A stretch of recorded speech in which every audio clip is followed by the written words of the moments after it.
Hey everybody, hopefully you can hear me this time, but we are back today. I tried desperately fixing the colors on this webcam that I've got, and I think they were just too bright. So I also was reviewing the video from yesterday, and I realized overall it was pretty bright, and I don't know how long I've been doing it like that because I think maybe brighter is better, but in this case, not so much. So, we're back. Hello. Hi, Melon. How are you? We are doing our second part of the tutorial using the simplicity pattern 8444. I was finishing up doing some mask orders that I got from friends and neighbors of people. So that was happening, and that's why I'm a little bit late. But we're here now, and we got everything prepared and cut out to get started on, hopefully, it won't take very long. Hello, nerdy burb. I like your name. It's cute. It's a cute name. So, one thing I really needed to do before we totally get started here is I need to fix my notches because we fused everything, remember? So everything getting fused needs to be reclipped, and we'll just do that right now. Overhauling my sewing space and tidying overall. I have to do more masks. Excited for the tutorial. Wonderful. Yeah, were you here yesterday? It was mostly going over all the pattern stuff. But it was, I thought, very informative, or so I'm told, which I'm glad for. So yeah, what I'm doing is I'm just looking for my snips, and you can see them popping up, and then you just snip through the interfacing. Sometimes you'll see instructions saying to trim your interfacing. You like use the pattern itself and then you trim it around. And I don't like that because then it's not secured in the seam. So I just do the whole thing. That's easier for me. Minty! It says I have, what? 6K viewers? What the heck was that? Oh, Twitch. Twitch doesn't know what the heck it's doing. I'm just going to be clear. So that happened. I think yesterday was pretty successful. I went ahead and exported the video. The whole stream is just available on YouTube under tutorial. Oh yeah, there's 2 sets. So hopefully that'll be helpful for some, and you can skip ahead from the slow parts. So yay, we're doing our notches, our nachos. Here, did I do these? No, I did not. Remember, the seam allowance on these is really big. So if you snip into the side, it's not going to matter. You're going to be fine. And Cal, that is just not the right place for you to just be loafing around. I ended up with interfacing all of my bodice fabric because it was super difficult to work with. I hope the shirring panel works. All of your bodice? You mean you interfaced your shirring back too? Your back bodice? Yee. Is that what you're telling me? Because that's probably going to be a little bit of an issue. It's not going to have the flexibility that you're looking for in a shirring. Oh no! Oh no! Did you use, well, you used fusible. Did you use the woven kind or the non-woven kind? You could probably pull it off. I've done that. I've actually like made a mistake. I'm like, this shouldn't be fused. This shouldn't be interfaced. And so I just tore it all off. Ay, ay, ay. No, that's not going to work, honey. You used woven. That's even better. It's easier to get off that way. You might need to wash it after you pull it off, but it should be salvageable. So don't panic. You might be able to save it. Okay, where did that other one go? I know there's 2. There's 1. There's 2. Oh, I did do it. I did it. I did it. Na na na na na. Na na na na. Go there. To do and side. Okay, so that is done. Was I smart or not smart? Let's find out if Carol was smart. Because if she was smart, she would have put the notches on the on the shoulder strap, which I thought I was pretty judicious about, but apparently not. Alright, we missed a couple. That's okay. I'll just pull it out and we can fix that. If you miss a notch, don't worry. We got you. Really, Cal? Like right there. He just wants to be close to his mama. Is that right? Meow.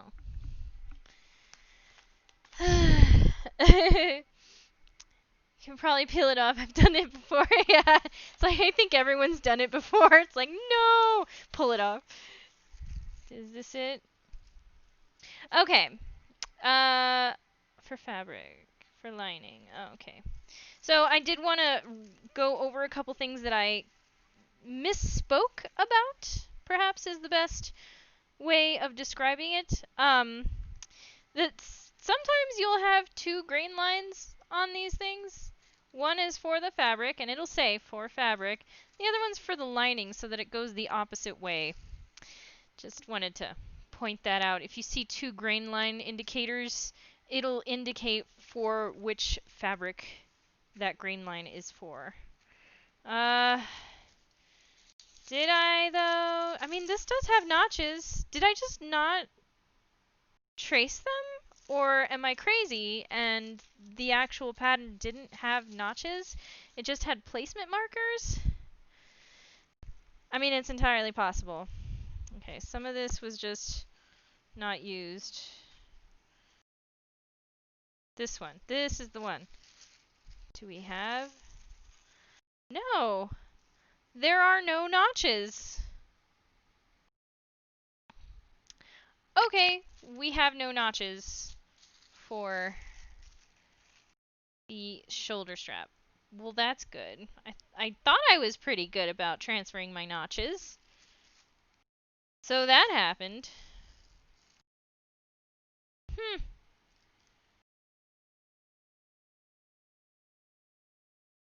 Anyway, the shorter side is the outside.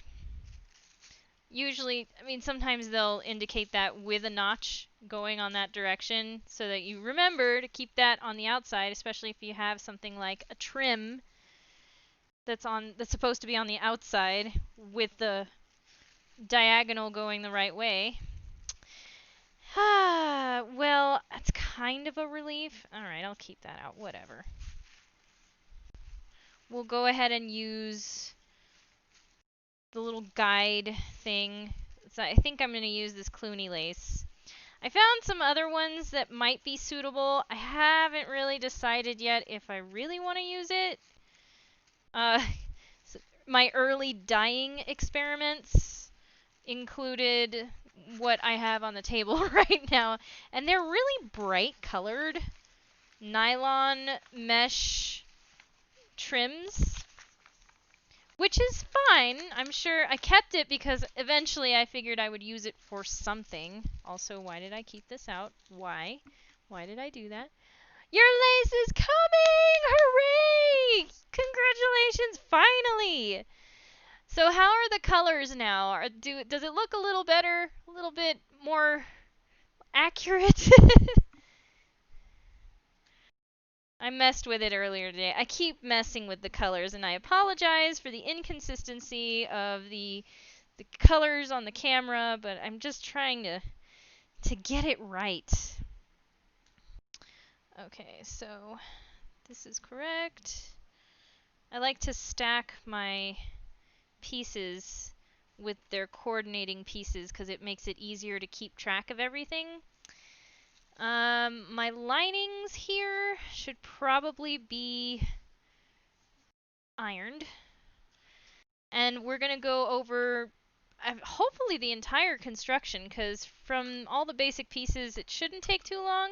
The only thing that takes a long time is applying all of the details. Oh, and I went to Walmart today and I got a 3/8 inch ribbon. We're going to do that ribbon element, the decorative ribbon thing on the front.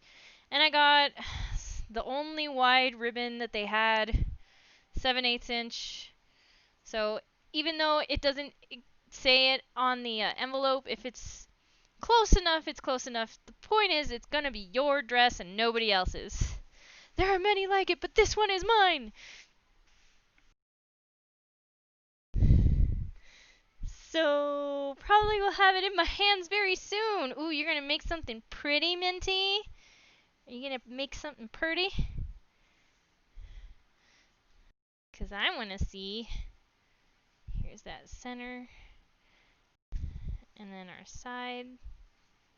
So these are the lining pieces. They do not have interfacing on them, but they do still have their notches so that we can put them together just like we would do with the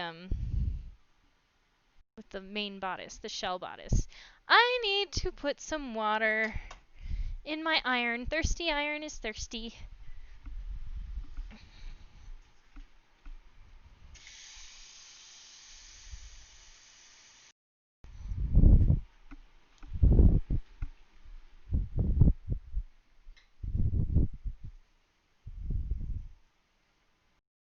So many things to do. I know this feeling. So much fabric, so little time.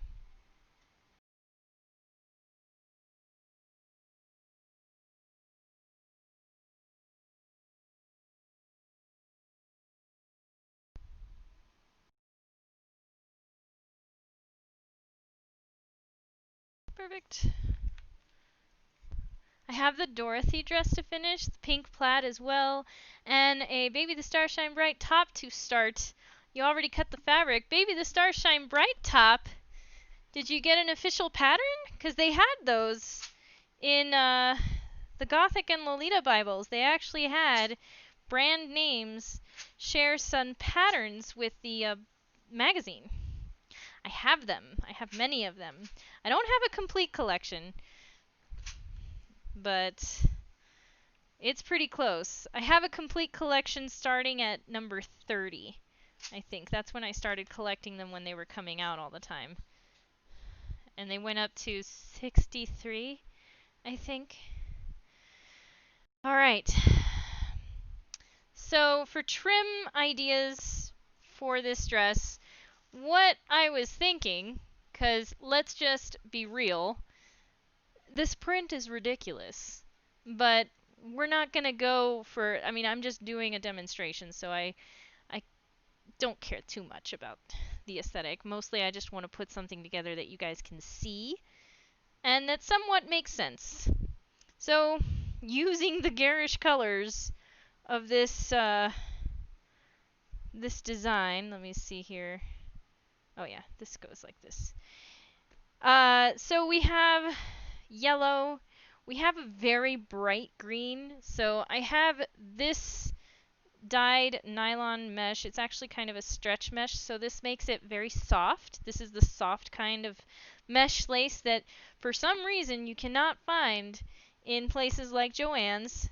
They only sell the scratchy stuff, and I don't know why. And they sell it at a huge markup. So this I think I bought 20 yards of this or 15 yards of this for maybe $20.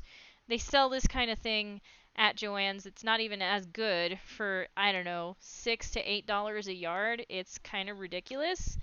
But that's not the right green to go with the motif, if you will, of the print. I have this yellow Clooney that's a little bit more country because of its crochet aesthetic. And so this is probably what I'm going to put onto the shoulder straps. So the shoulder straps are going to have this Clooney on it. The other thing is these interior seams. that you have everything connected to, so you have this kind of thing going. So you can tell the difference that there's these many pieces. This is that middle part, the center front, and the side front. In between each of these seams, it's supposed to have a little line of lace or trim. I'm not sold on this because it's beige, it's not yellow. There's a lot of yellow, there's green, there's magenta. It's not even a red that's in this print. Just a magenta and a lighter pink.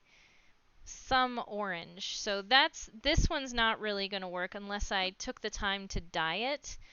I have this. It's the same lace, actually.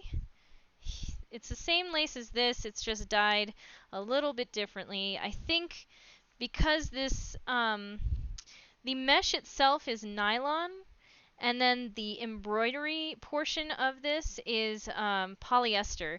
I think I used a polyester dye for the green, which is why everything dyed.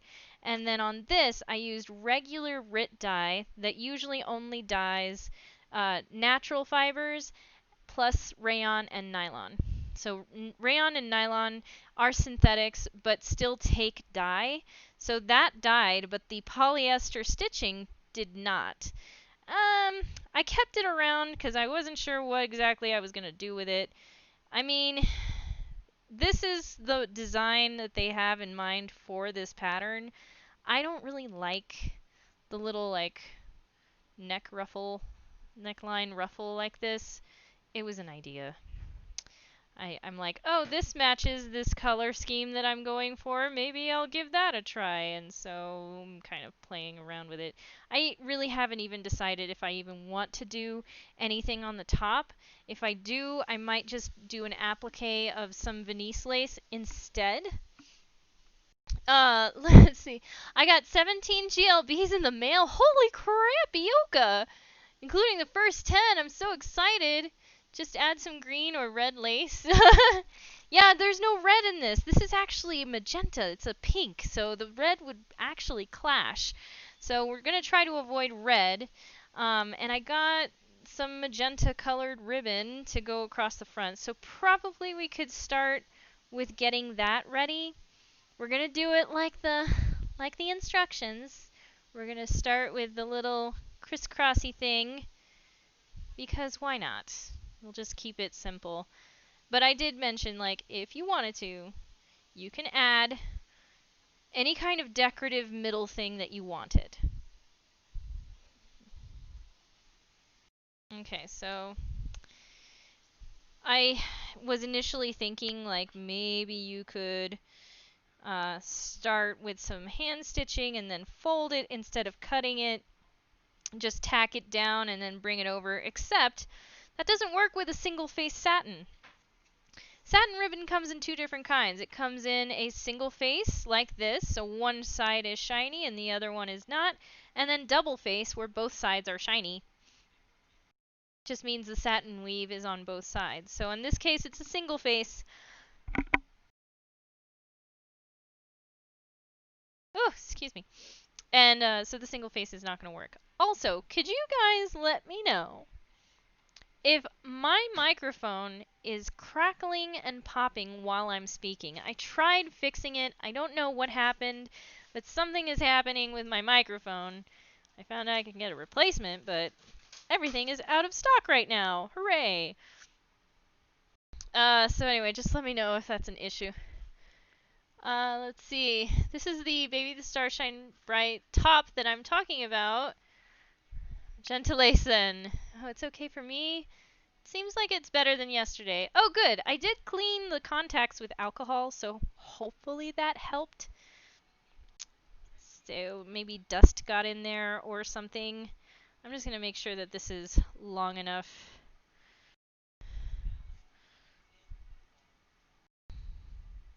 Try to keep these even. It's gonna be a bit of a challenge to do it like this, but okay.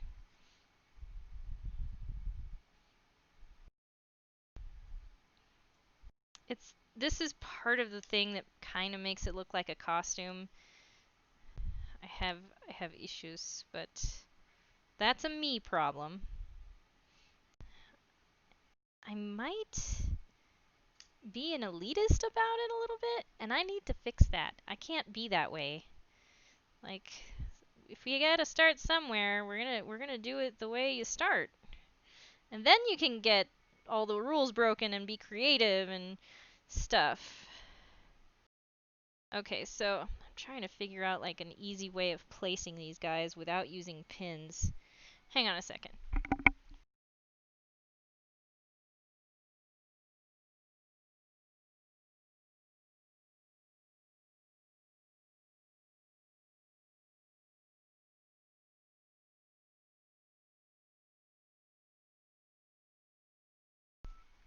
Okay.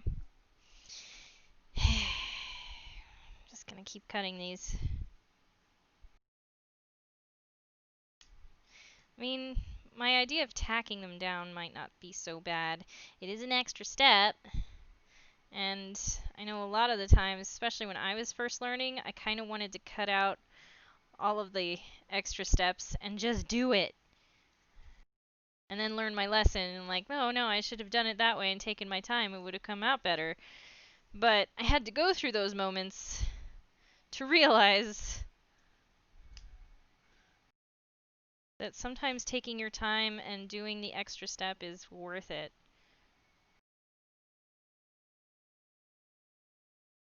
Trying to make sure that these ribbons will end firmly inside the seam allowance here.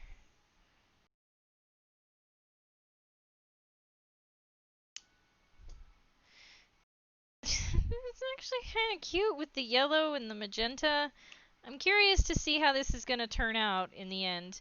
I was also thinking of going ahead and instead of using a bow, ribbon for the center here, that I would take the one from the B design and make it there. I think I have enough of that magenta left that would actually be a pretty cute little element. So, what do we do now? Well, this all needs to be sewn on the side inside of the seam allowance. The rest of the seam allowance is for attaching these middle parts. So, I suppose the quickest way is just to use pins. Oh yes, Cal, are you complaining about my usage of pins? Because I totally feel you there. I also have reservations, but unfortunately this is just how it's going to happen. I'm going to have to take it up with the office manager. The office manager is Kara. That's why you don't see her very often. She's busy managing the office. Here, I'm going to make sure this goes this way.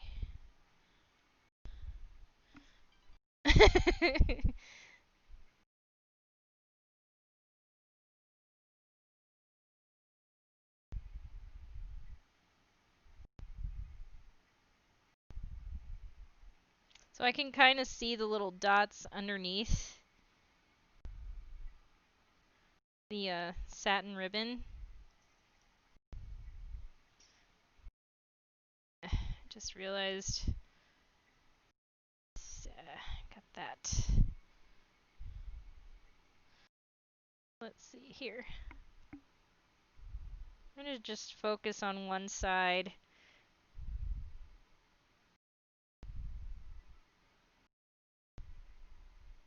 Here, let's just focus on the table right now. So how is the image? Is it okay? So I can never tell if the colors are actually what they're supposed to be, what they're supposed to look like.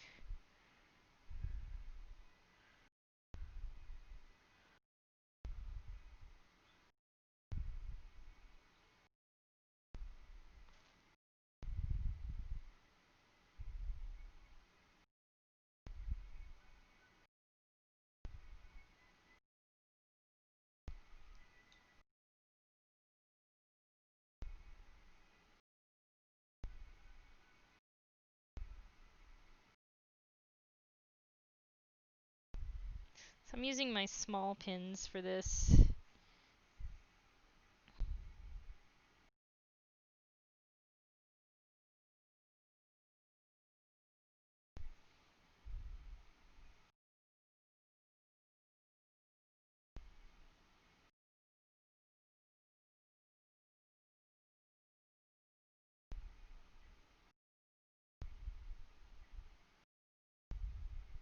Yeah, I'm making sure there's plenty of overlap over here, because I don't really want it to escape once it's sewn into the seam.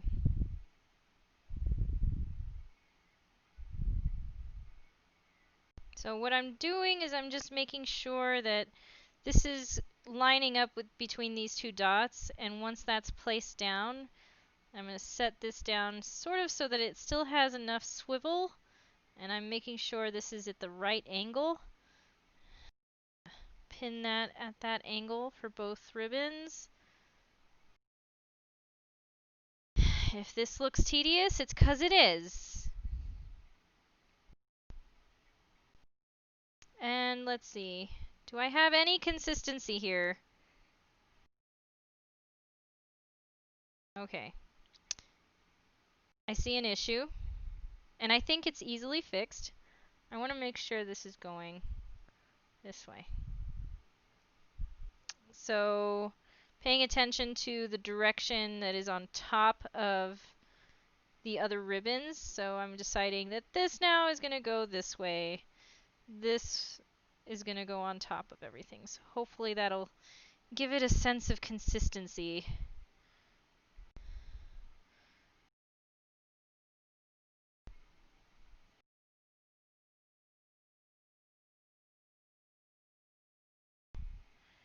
Here.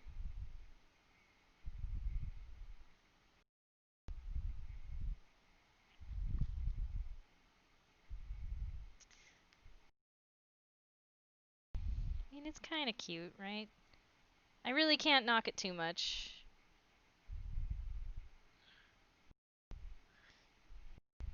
Just, oh really?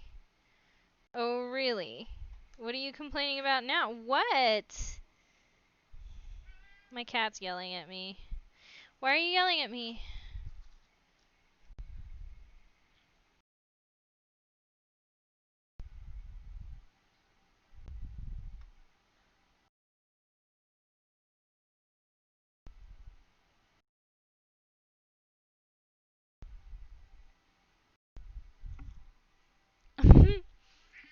I think it's a little dark, but it's alright.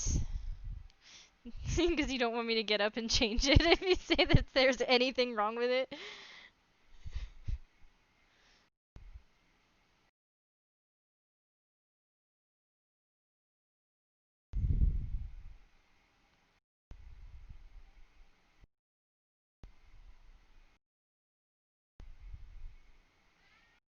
Oh cow.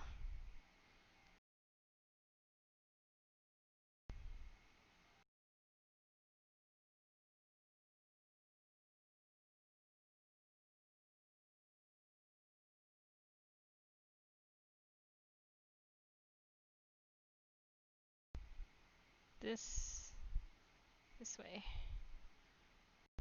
Okay, so it looks like we have a consistency of these on top first.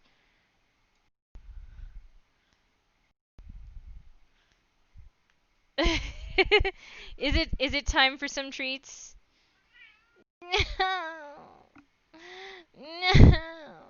He just can't help himself. Meow. Oh yes. Yeah? Yeah, tell me more. Oh my god. Oh, there it is. Minty has bought the treats.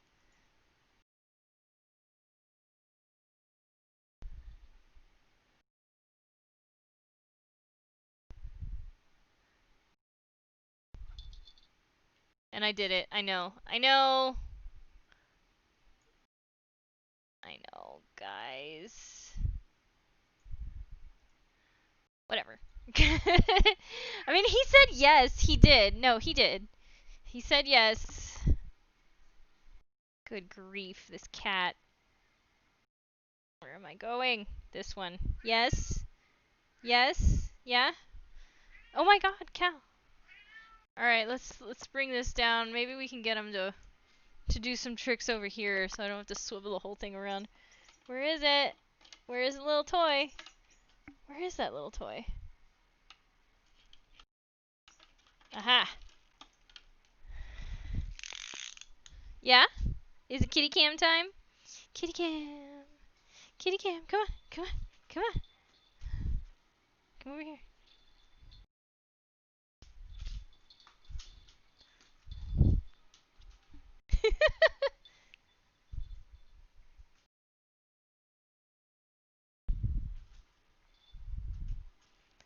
I probably should do this before I start the stream. Oh yeah. It's alive! Get it! Get it!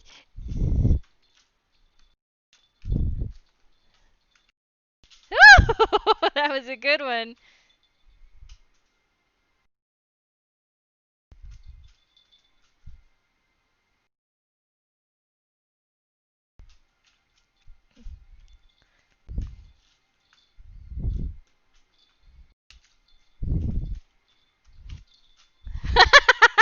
Alright. Pretty good, pretty good. Oh. Yeah? Did you do good? Come on. Come get it. Come on. Jumps and grabs.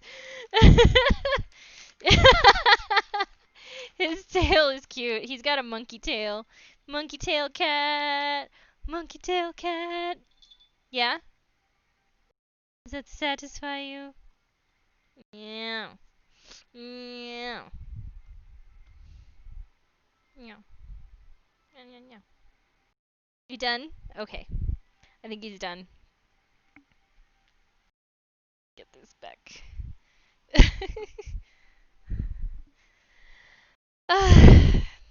This cat. Yeah, no, you're done. You're done. Go on. Go on, go on, go on. Okay. These are ready to be set in.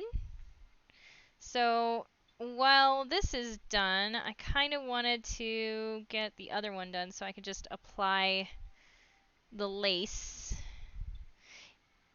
What did I say? I could probably do an applique as well. I need to find something that's not pure white, though. There is some white in this. I just don't know how good that would look. But as for this guy, so remember I said the shorter end gets the lace on the side. And when we're putting in this lace, we're going to be putting it this way. But this needs to be ruffled. So there is a method to do this, and I've actually seen Mama-sama do this in that video that I told you about. What they show you in this guide is correct. So you'll notice that there is this tapering over here on the ends. This is the part that is inserted into the seam. That's how it ends up disappearing into the seam. So in order to do that, we're not using this ridiculous size Ruchelle lace. Instead, we're going to be a little bit more subtle about it. So the way this would work is this would be this way. The outside is this straight edge, and then it would kind of get curled in like this so that it sort of disappears into the seam. So I do this by hand. You can go ahead and cut it out to this little tapered design. I guess I can just do that so I can show you. Strap ruffle. And then it's gathered and then inserted here. So it's not too much longer than the strap itself. Although, there is one thing I wanted to do. Did I? Oh yeah, I did. Alright, so remember the shoulder strap? And this is where it's supposed to be sewn onto. at an angle. So if we're doing that, it might need to be modified.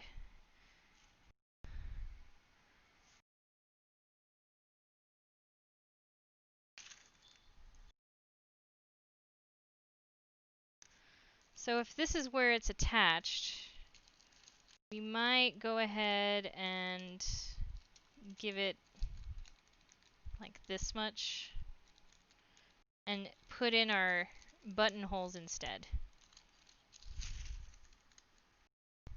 I think that would just make it have a nicer finish overall. So I think that's what I'm going to do. Okay. So the shoulder straps, lace, and then we can go ahead and do some sewing. We're going to go to my industrial to sew it. This is the shell. We could probably put together most of the bodice right away.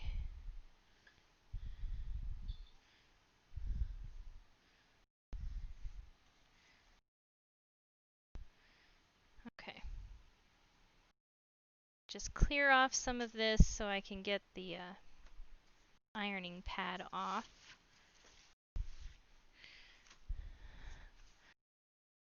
All right.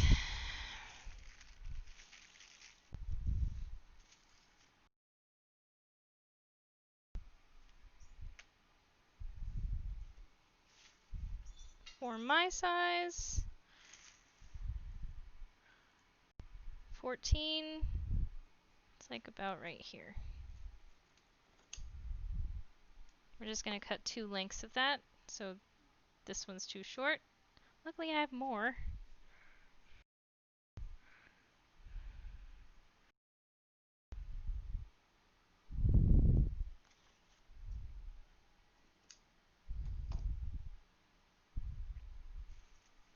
Okay.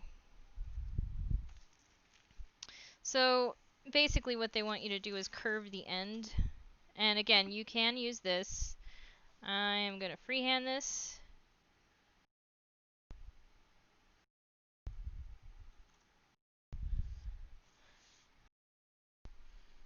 Let's do it this way.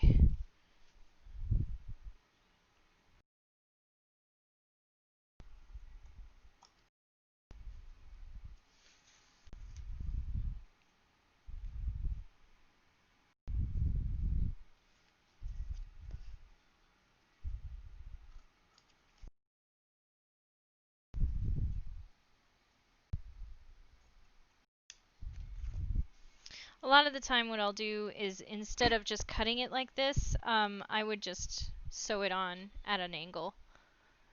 Which way do the front pieces go? Short sides to the center or to the outside? Short sides... Oh, wait. Which way do the front pieces go? Are you talking about the bodice? Let me just clear that up so that I don't get confused. Let me show you the order in which this goes. So remember you have your notches and they should match with the piece that they attach to. So here you have your sides, your center, your side. For your shoulder strap,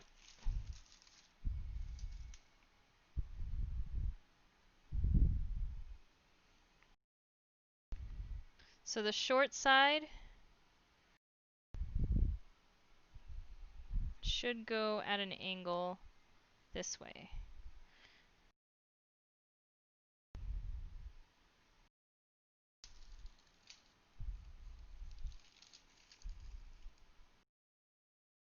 Yep.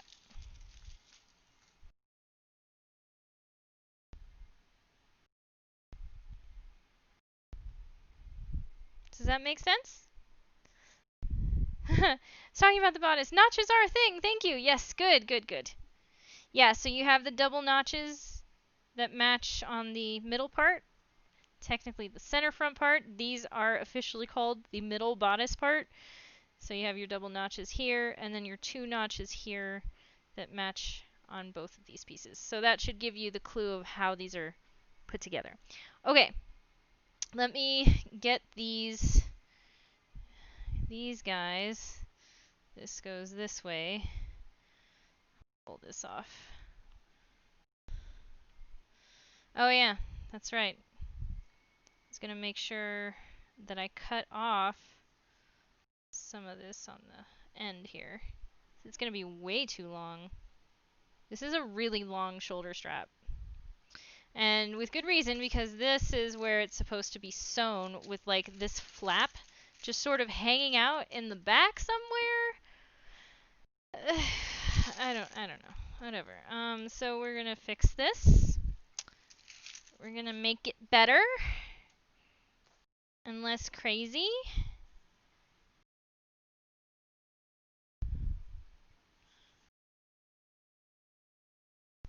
Okay. Need to make sure our pieces are all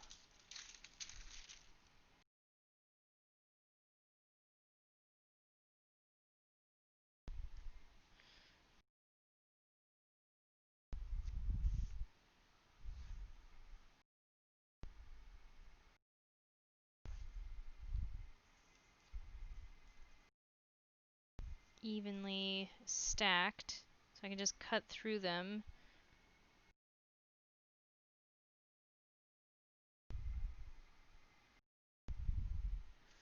Okay, so basically what I'm doing is, it looks like, oh, there's my tape measure. Looks like I'm going to shorten it by about 1.25 inches.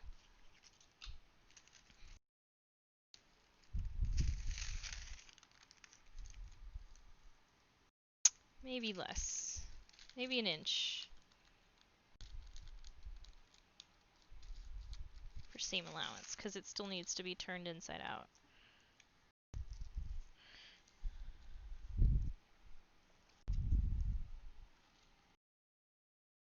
So we're not sewing these straps on, we are putting in buttonholes. Because we are civilized people here. We make buttonholes. Gosh darn it.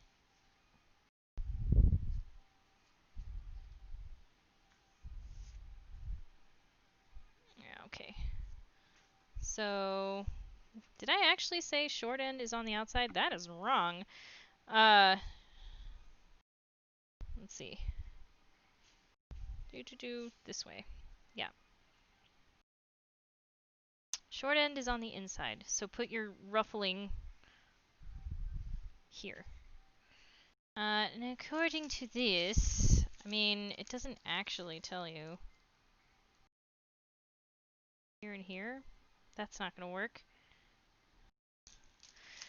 Let's take a look at the instructions, shall we? Because there's no marking, at least not that I can tell, for the placement of this little shoulder ruffle thing.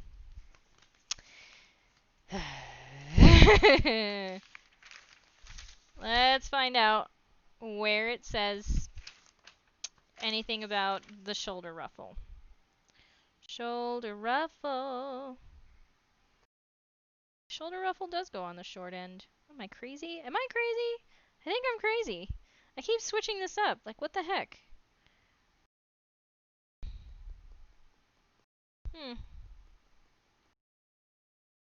So, number 7, instructions. So if you look for the thing that we were trying to do here, the instruction for our thing that we want to do is number 7 under dress A. And number 7 says apply interfacing to shoulder straps. We did that. With right sides together, pin lace to shoulder strap. Placing ends at small dots. Pull up, gathering stitches to fit. Oh yeah, okay. Baste and roll up tightly toward the center of the strap, pin in place. Also, I wouldn't pin it when I'm turning it out. I would just baste it by hand with some thread to keep from stabbing yourself. But of course, that's an extra step. Who wants to do that? Is it really? Really? Let me just clarify a little something here. So, yeah, I guess the short ends.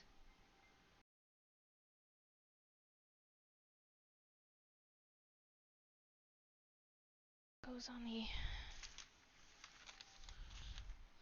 So, ow. Good job.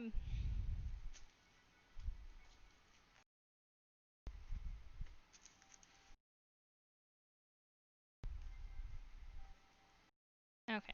Say, hypothetically, we have this all sewn together, and we have our shoulder strap. Let's just pretend this is finished.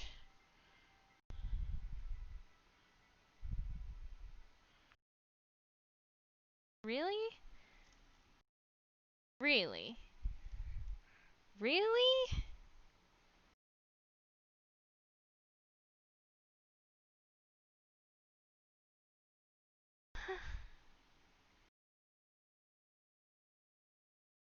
I'm confused.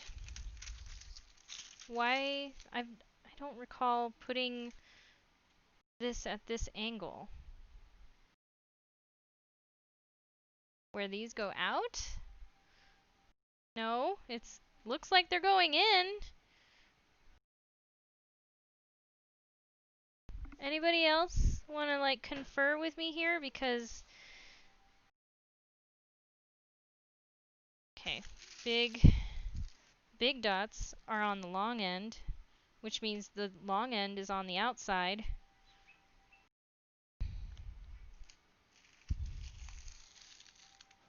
Or no, it said small dots. It said on number 7, yeah, right sides together, place lace to shoulder strap, placing ends at small dots. The small dots are on the short side. So that means that the short side goes on the outside like this. So I was correct. Why am I confusing myself?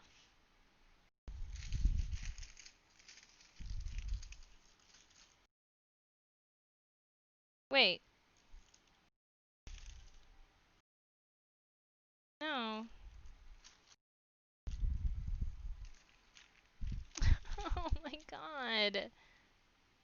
Short side goes on the outside. I think I am confusing myself. I am confusing myself because I wasn't turning this around? Question mark? What? No. See, I would be inclined to do it this way so that the shoulder strap moves outward. We're gonna save that. And we're just gonna start putting this together right now. I'm gonna get mad. So we're gonna move over to my industrial machine, which should work. Does it work? Yay, it works! I already set it up with some yellow.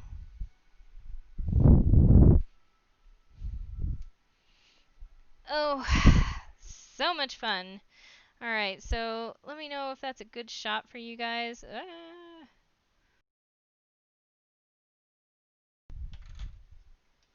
Oops, this needs to be threaded.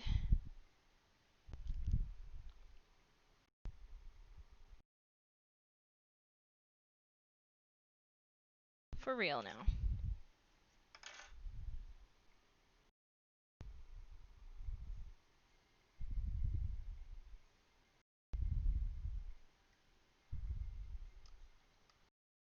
Oops, what's happening here? Oh, it's going the wrong way. No, it's not.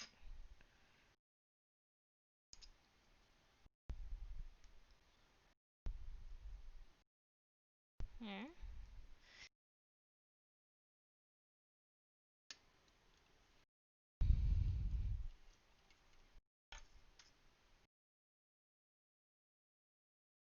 Okay.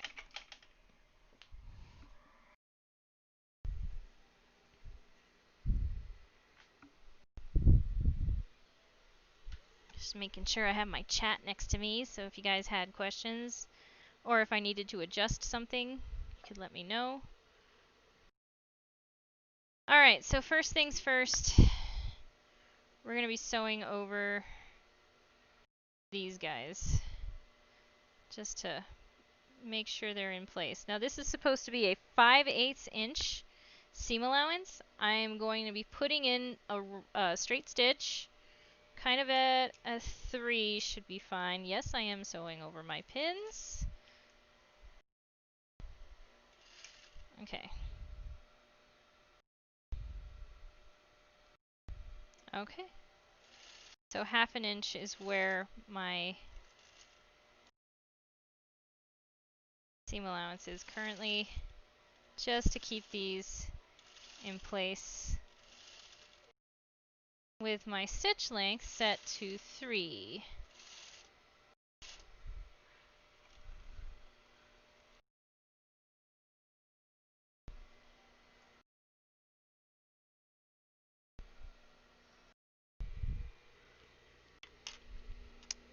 Just sewed my first seams. 5/8 seam allowance is wild. I agree.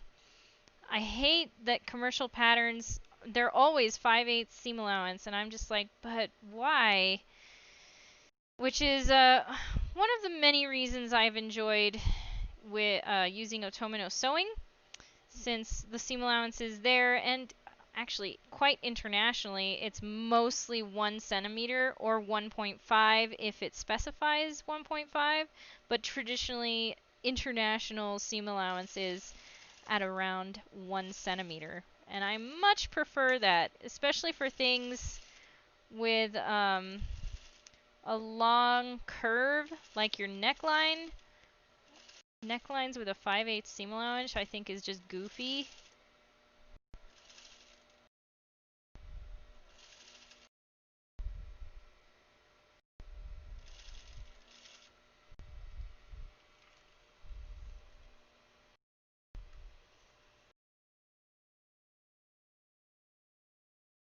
Oh.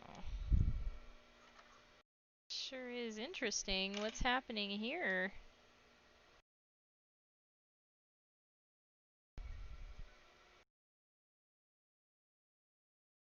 Huh. Something's happening with my tension. God, if it's not one thing, it's another, right? Oh, well, there's this part that hasn't... There. Maybe that'll help. Luckily, it is just a basting stitch to keep these on. I'm going to take off these pins.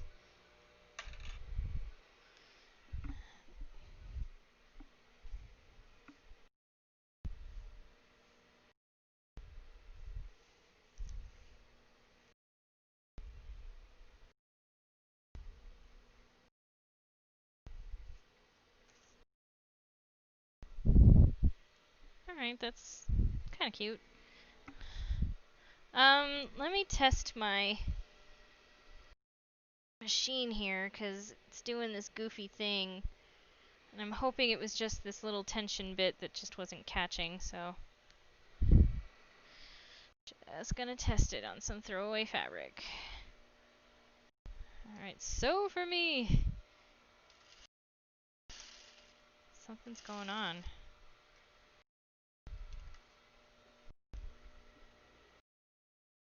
I mean, that kinda helped. Well, in a case like this, when in doubt, rethread. It might also be something to do the way this is going.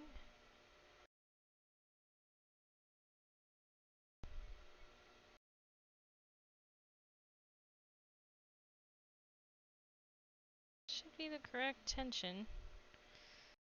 I'm just gonna rethread the machine completely, see if that fixes the problem.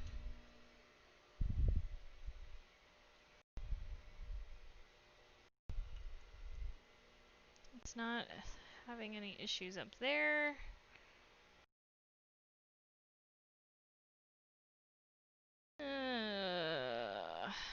It's working just fine. It's using a different thread, but...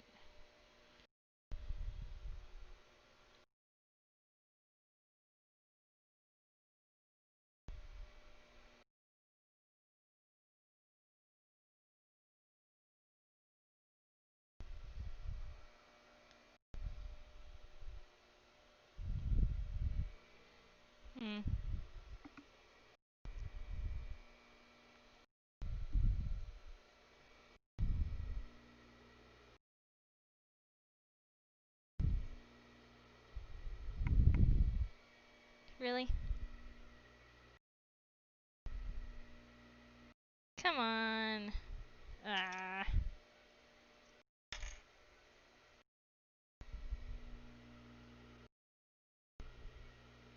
Doesn't want to go through the needle. Oh my god.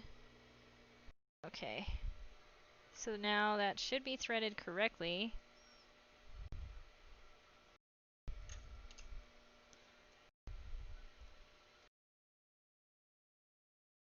Why is that so tight?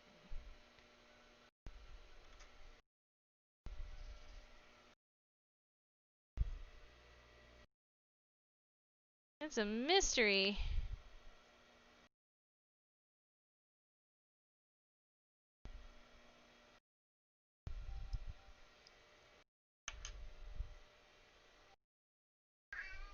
Oh yeah?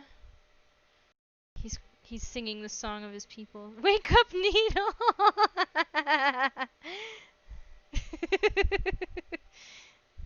Yes, you are on to my little sayings here now, I see. Okay, is there anything caught? Doesn't feel like it. Let's just test it with a completely different thread. See if that helps. Troubleshooting! Hooray!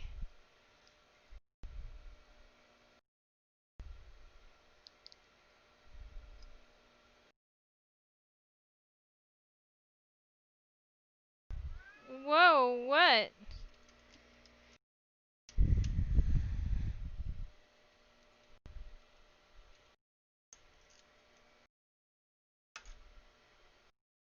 That's working okay.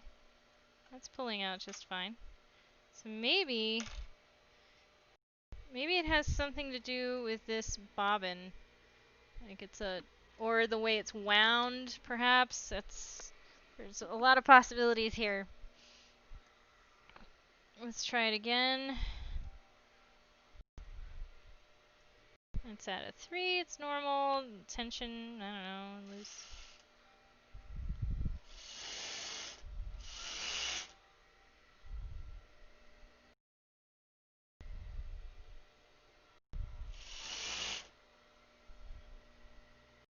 That looks better. Well, that was disturbing. I hate it when my machines don't work properly. Hey, Sierra! Hi! Sorry I'm late, was food shopping. That is totally okay. You are allowed to go food shopping. Food sounds like a great idea.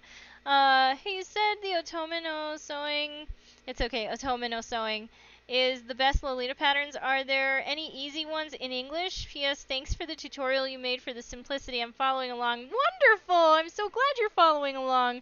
Unfortunately, they are not in English, but one of the reasons I wanted to go over the jump skirt tutorial is because once you know basically how this is put together, you don't need to be able to read the Japanese to make it from Otome no Sewing. There's a lot of diagrams that you can follow along to, and it's pretty straightforward once you have these basics down.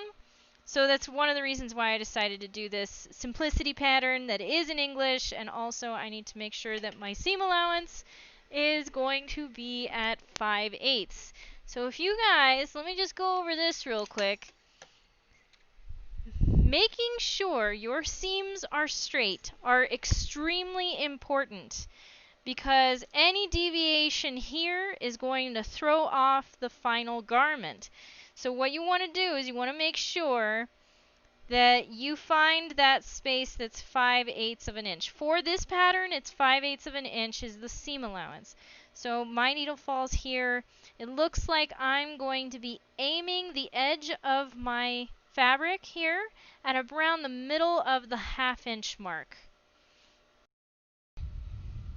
So for those of you who do imperial, you're going to be looking at 1.5-ish seam allowance.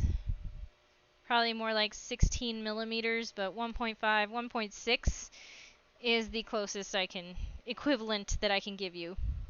So here also I'm matching my double notches. The double notches go together here for this center front and middle part.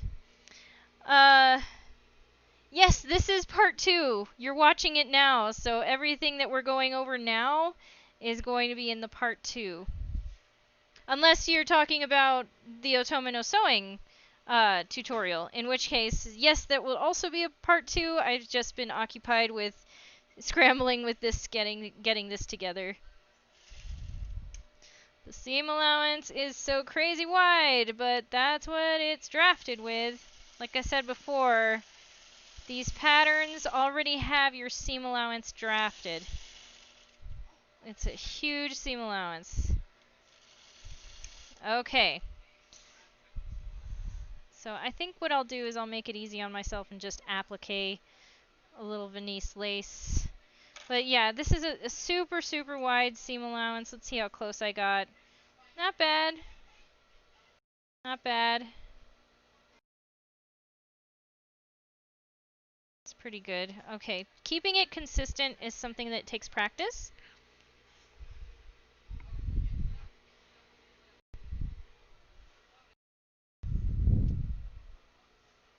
So here,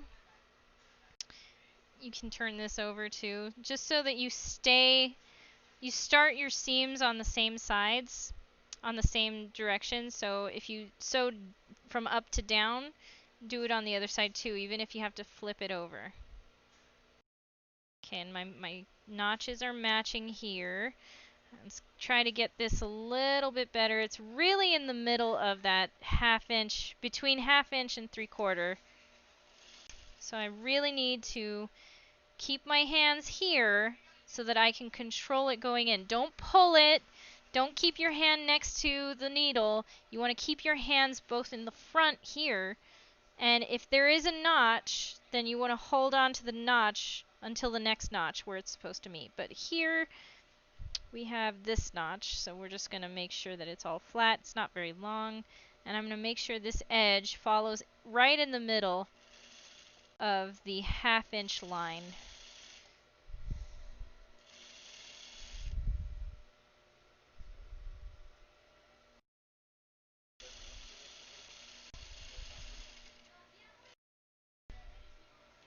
And back tack every time, when you start and when you finish. It means back stitch.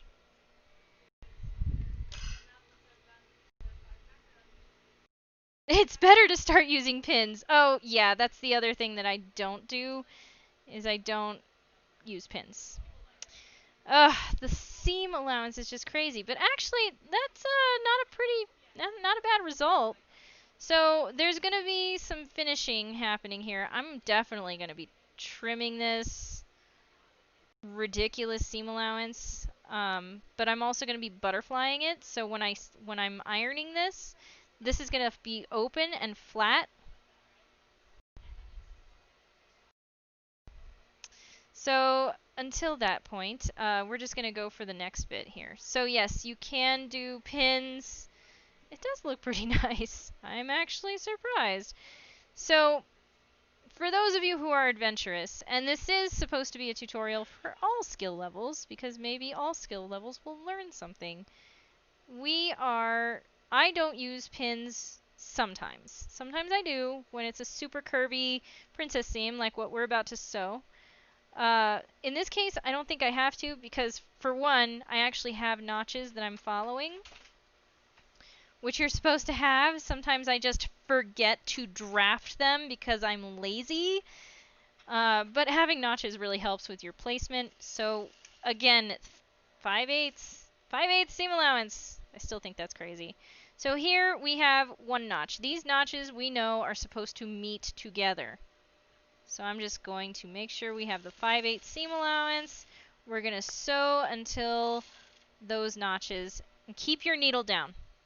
Make sure your needle is down if you have any adjustment to do here. Okay? So from here, you want to hold your next notches that you know are supposed to go together. It's going to look kind of funky, and again, if you have to use pins, definitely use them. But you know that these are supposed to be together, so I just make sure that I have them together with a little slack in them, and then I pull and pinch them closed. So with my other hand, I'm going to be adjusting a little bit here as I go, making sure I have my 5/8 seam allowance, again, ridiculously huge, and kind of slowly going around the curve and making sure my edges are meeting. And my notches here are still pinched, so I know once we get here, my needle is down, we readjust, and this should fall together nicely.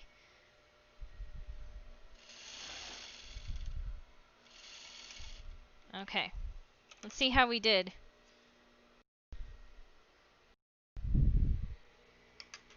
Curves are scary. Yes, use pins if you absolutely have to. Just don't do what I'm doing. This is more of an advanced technique. I had the benefit of working in a factory where we didn't use pins, so there was no time. So actually that came out pretty okay. So obviously this all needs to be pressed, and when you have curves like this, you're going to clip them. I think I'm going to grade the seam. That might help a lot. Grading the seam means that you're just cutting one of them down to about 1/4 inch, and then you go ahead and clip them. A lot of the time, what I was taught too is you would stagger your clipping, but we can get to that after we finish putting the other side together. So on this guy, because we want to start at the top, we're going to have the side front bodice on the underside. The notches are still going to match, so that doesn't change. Just going to make sure, if you have to stretch it, because when you have a curve, a concave curve especially, that can stretch out straight, and you can manipulate a convex curve into that other curve. And you can practice this before you do it on a garment that you really want to work on. And my needle is down at the notch. So here is where I get to adjust. I can move this around. It's not going to go anywhere. Always remember to keep your needle down if you need to readjust anything in your two pieces. Okay, so here, make sure that my notches down here meet. And any discrepancy, I'm just going to stretch it and pull it, making sure I have that 5/8 seam allowance until the next notch down. Okay, so again, we're pretty much intact here. Just going to make sure it fits.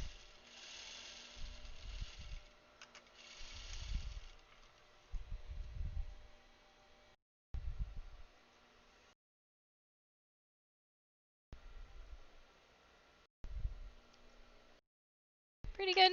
Not bad. Hey, Communion!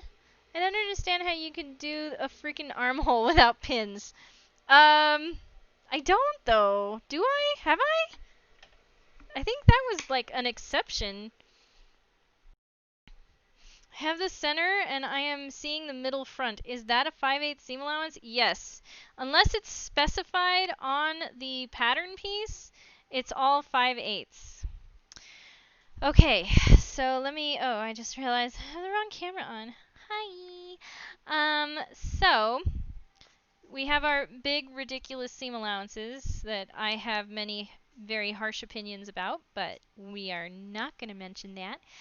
So I'm going to do some grading of the seam. Seam grading! Just to cut down on the bulk here. I mean, it's not bad. This decoration is just very costumey, but again, I just want people to understand the basics of the shape of a bodice for a jump skirt like this. That's all. Okay, so first things first, we want these outer seams to face this way. So to do that, these all need to be going towards the middle. The smaller seam is going to be the underside. After it's been graded, it gets pushed to the middle, so we're just going to snip off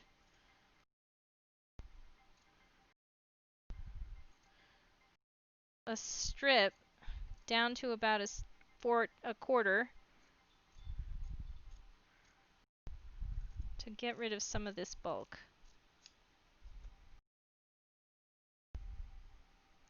I was thinking of butterflying, but maybe that's not going to be so good either, because I do want the seams to face outward.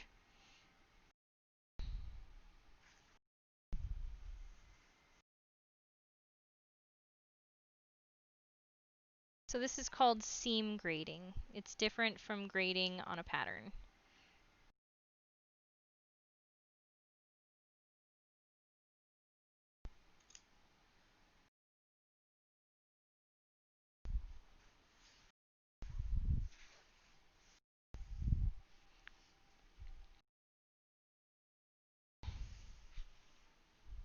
The atelier that I watched on YouTube doesn't use it.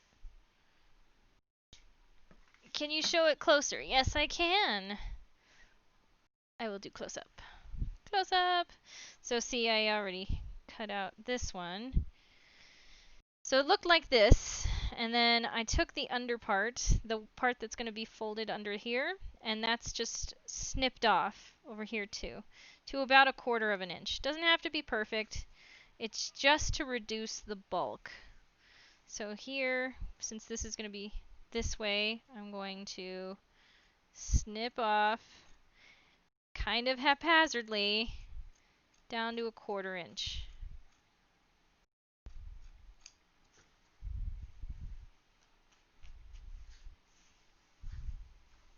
The scraggles. All the scraggles. You're welcome. Anything for you, Minty.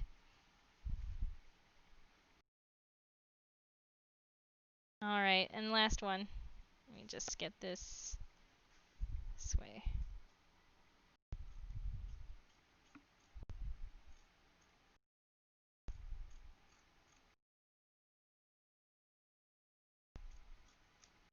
Alright, so the other thing I might recommend is snipping, because there's some pretty deep curves here. So you want to snip one side. Generously. And then in between the snips that you just made on the top part, you're going to stagger your snipping.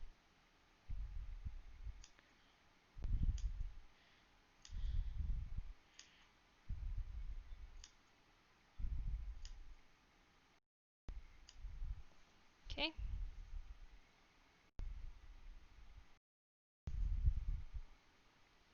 So there is some curve here too. We might as well go ahead and snip everything. It's not as bad, so. These scissors are so good! Ever since I got them sharpened, they've been amazing. Just try not to cut through your stitch line, your seam. You want to go kind of right up to it, but not too close.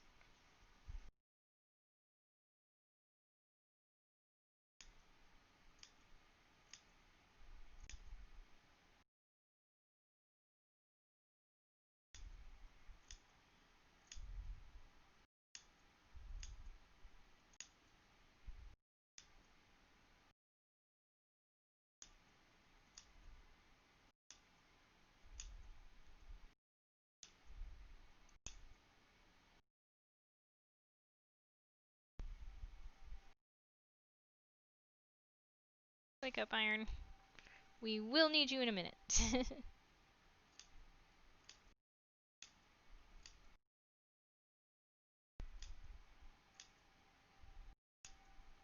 A little bit narrower in between the frequency of snips here where it's most curvy, and right above in between those.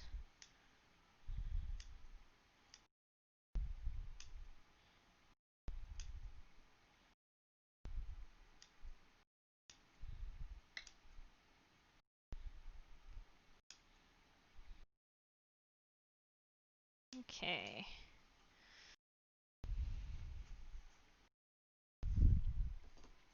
You made it, Dwerman! Hello!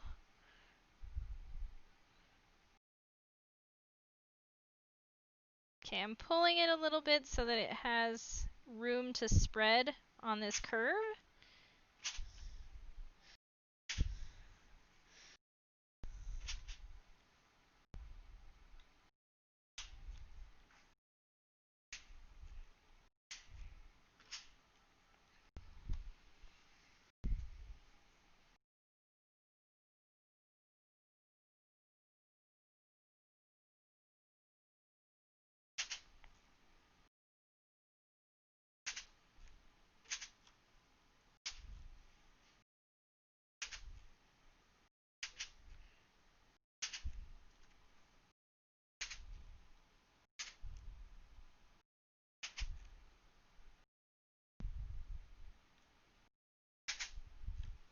Let's see.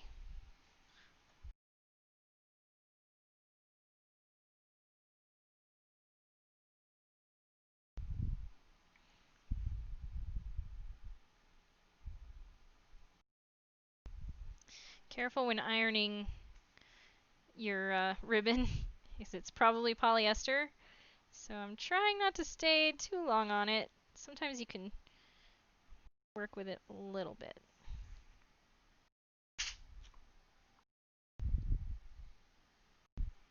Okay. That's an interesting look. Well, that's the front of the bodice. Not bad. It is an incredibly colorful blouse. It's very colorful. It's definitely a costume at this point. It could just be a strawberry shortcake dress, not Lolita. Let's not advertise this as Lolita. It's supposed to be a Lolita jump skirt, but the final dress is more just for demonstration purposes.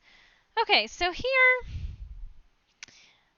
I might make some decisions. So a lot of the time when you are making a jump skirt like this, you will have inserted lace in these seams. Since you have them, you can utilize them.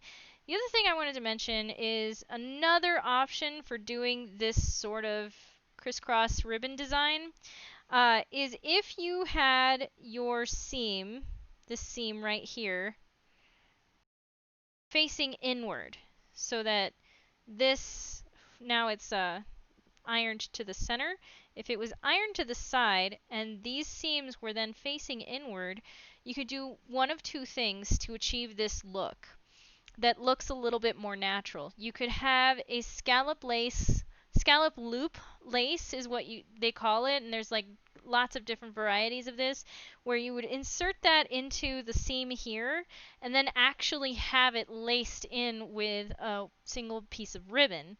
Or if you don't have scallop loop lace, you can make rouleau, and those are like spaghetti straps, basically, little spaghetti strips, and then you would cut those in like 2-inch increments and insert them at the same points that you have your little crisscross thing going, and still have it actually laced up so that it looks more natural.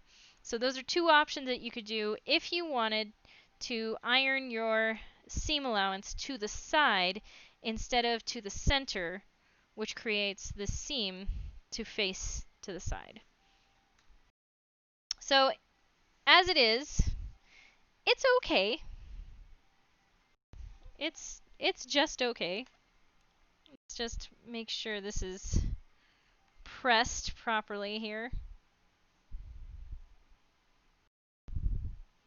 Now I am going to hide those seams now, because the other option too is that you could have inserted some ruffled lace or something here and here if it's facing outward. And I think that's it. That is how it's done in the sample garment.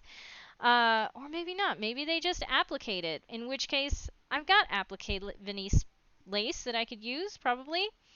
Unnecessary non-Lolita disclaimer. Oh yes, I must disclaimer this one. Is the pattern not Lolita or just the color? Okay, so the pattern itself is sort of, there's dispute over whether it is Lolita or not. It's close enough that for people wanting to make a Lolita jump skirt, this gives you the basic idea of how it's put together. Like, you have your side pieces and your center. This is essentially what the shape of the front of the bodice looks like, how to do the shirring, for instance.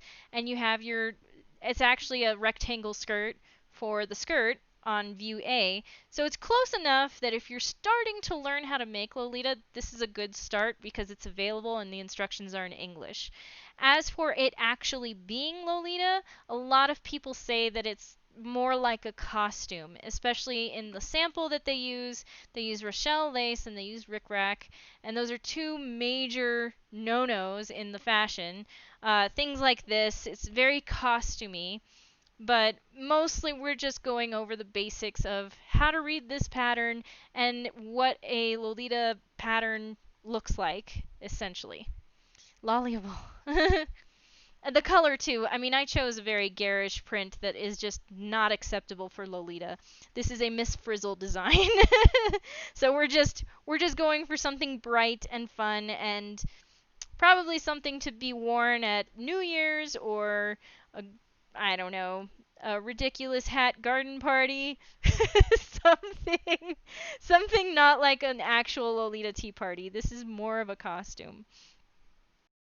But it's just for the basics. That's why we're doing it. Okay, let me get my Venice lace. Oh, Nerdy Burb says, I'm trying to make a few adjustments to see if it can pass as Lolita. I'll be posting it on LSC later. Wonderful! I'd love to see that.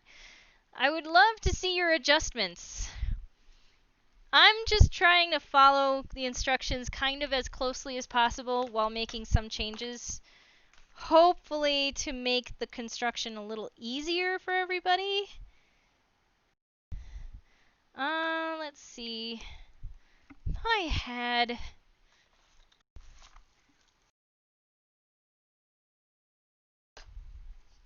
I don't know. I'm still deciding. This is beige. This isn't yellow. This is not gonna work. It's stretchy too. It's elastic.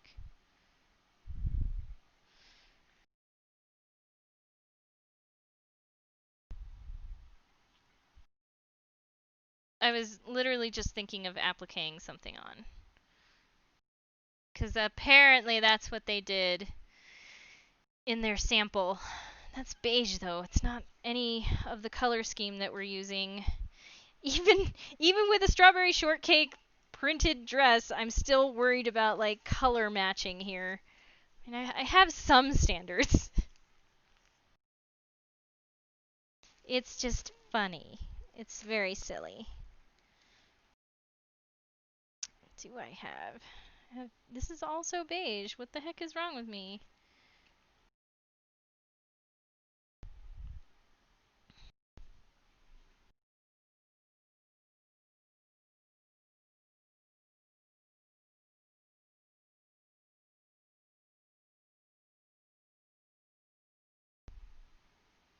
Eh.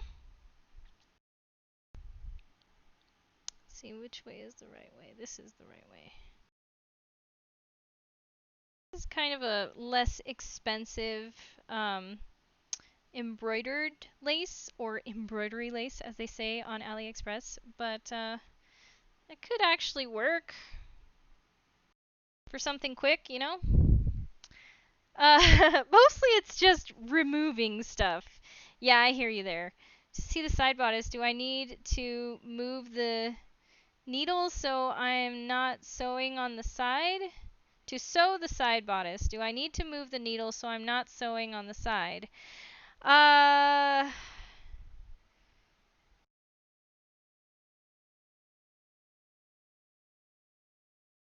I'm not understanding how you would be sewing it any differently. Yeah, it has country vibes, and this is definitely more of like a costumey country Lolita thing, so, well, let's go with it, whatever. We're just doing it. I've had this for far too long anyway, so it needs to be used.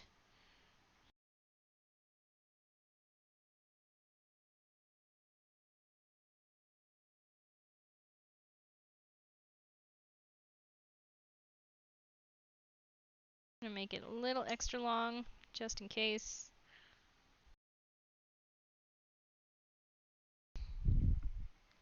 If you sew with the nice sides together, it will create a seam on the wrong side.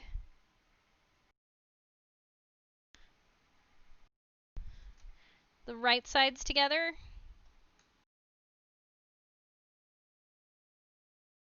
I'm still trying to understand the question because I want to be able to answer that. How do I answer that?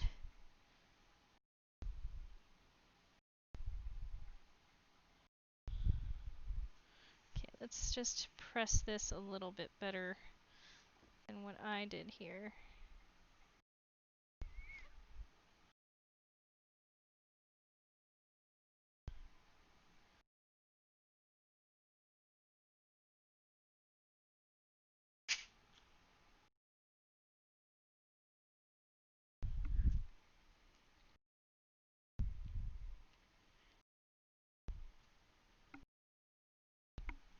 Hmm.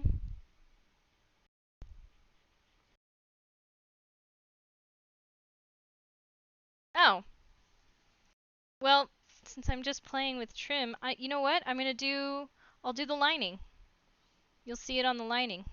Because lining needs to be put together right now anyway. Oh, Cal. Must you?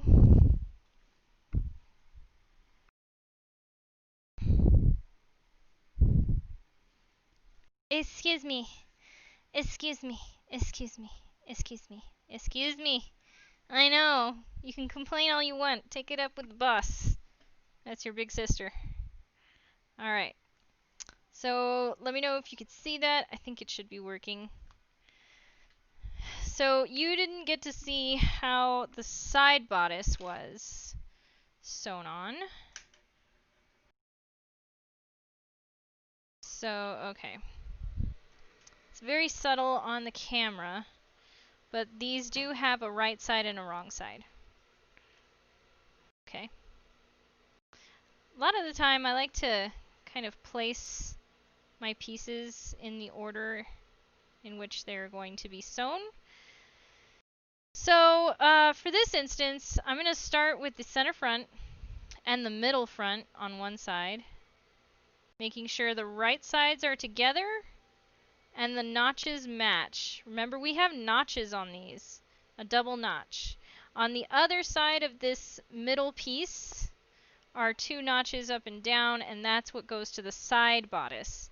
So we'll start with the center front and the middle bodice piece, matching our double notches, right sides together, 5/8 inch seam allowance. Okay.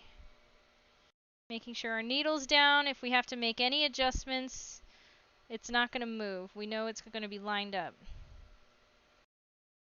Okay. My notches are going to be held taut. Okay.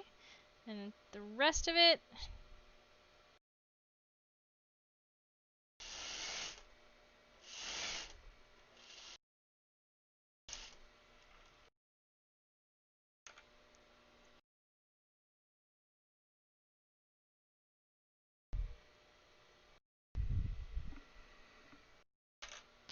okay. So now we have the right sides up, center front, middle bodice piece. I'll go ahead and do the side front bodice, which has two matching notches that meet with the two matching notches on this middle strip part. Right sides together, matching your notch. Okay, my notch is here. I'm gonna make sure that lines up at 5/8 inch of a seam. Put your needle down, make whatever adjustments you need to, making sure that your notches are in fact meeting. Back tack. Always back tack when you're starting your seams.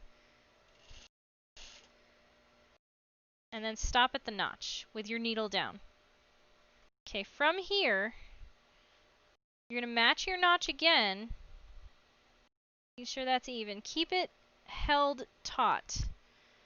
With your needle down, you don't have to worry about anything shifting on you. So now with this notch held together, you know that that's where they're supposed to meet. You kind of adjust your edges so that they match.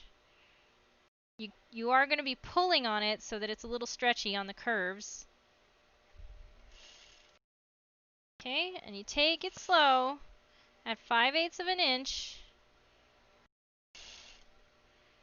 Your notches are still matching.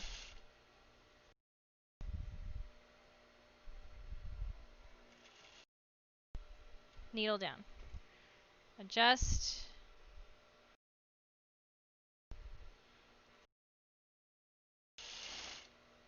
Back tack at the end, and you're finished.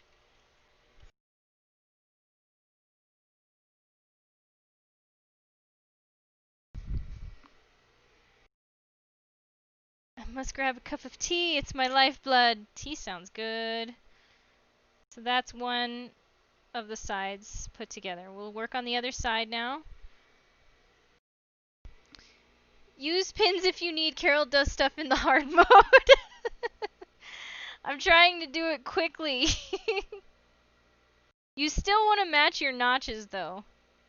So if you're pinning along, make sure your notches are pinned first, your ends are pinned first, your notches are pinned first, and then everything in between you just ease into and you pin as you go. You divide and conquer.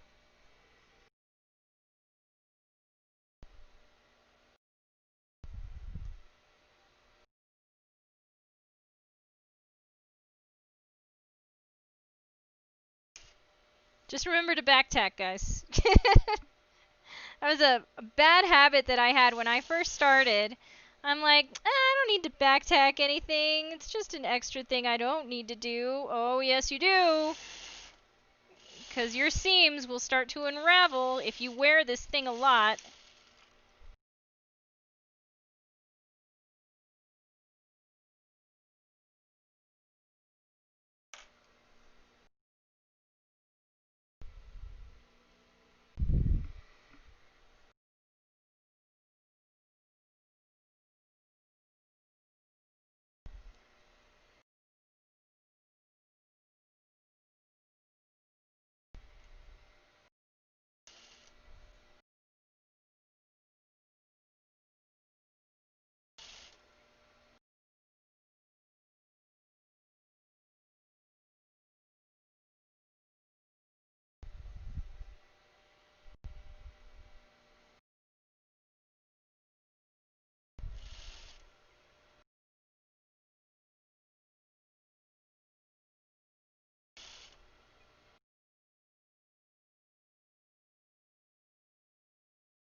Okay. I think we did it.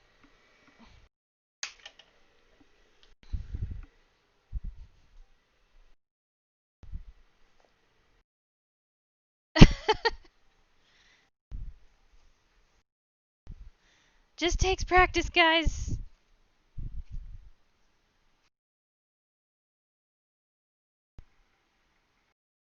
You got this. I believe in you. Just remembering, everyone, that there's no shame in using pins. No, not at all.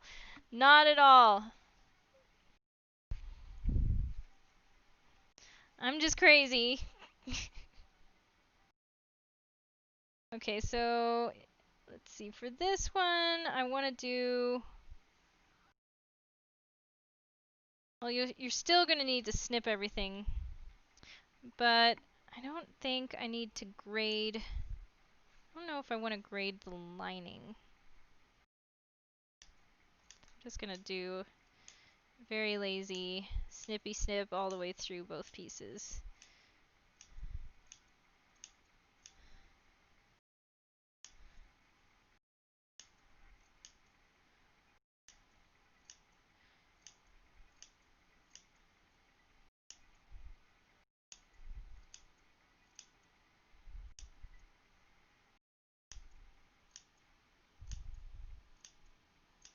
So for the lining seam allowance here, I'm going to be going the opposite way when I press it down. The idea being that the seam allowance will then nest against the other so that there's less bulk. I'll show you what I mean.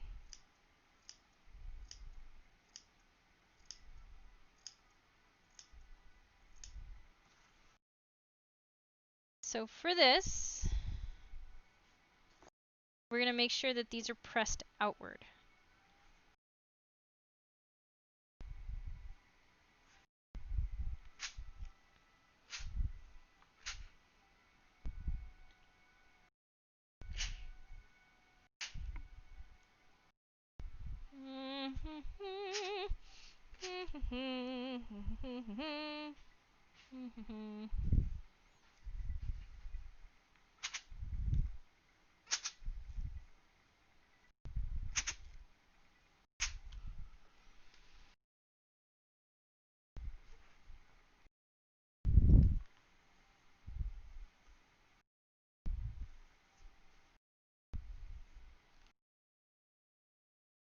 Also a little tip. Sometimes you'll see some, they call it bacon, like cooked bacon. So spraying with water and then ironing is sometimes better than using steam.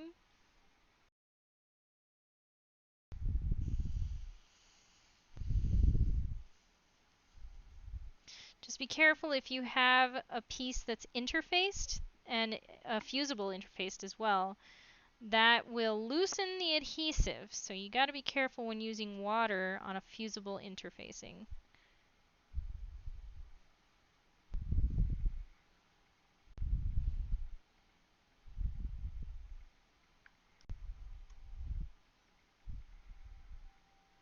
Crispy bacon. Bacon sounds good.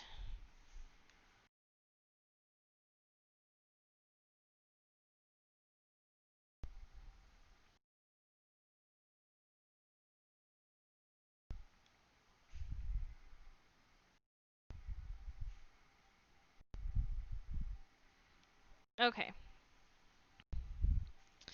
So, let's see. Simply don't understand that small piece of fabric on each side of the front, the magenta part. Someone's great idea for a design, I guess.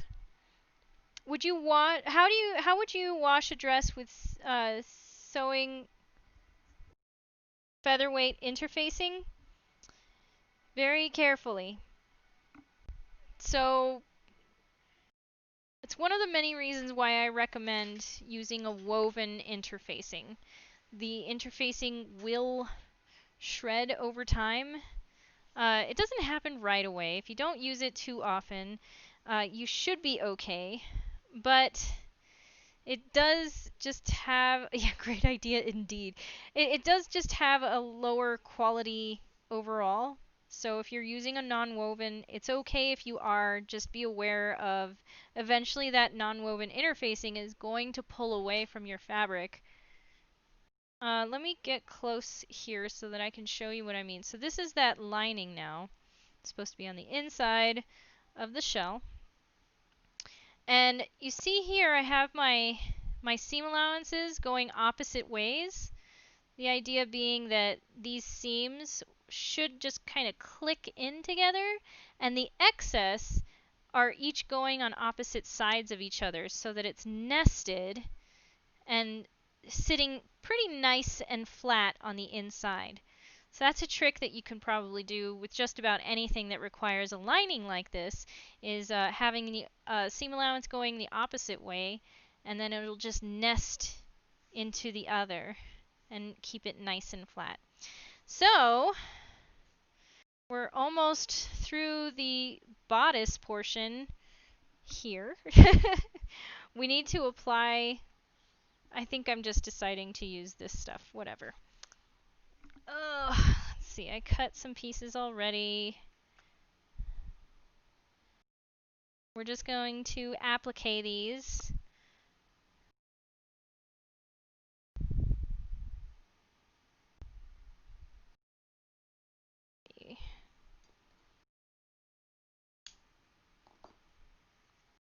I am not married to this lace. I don't know.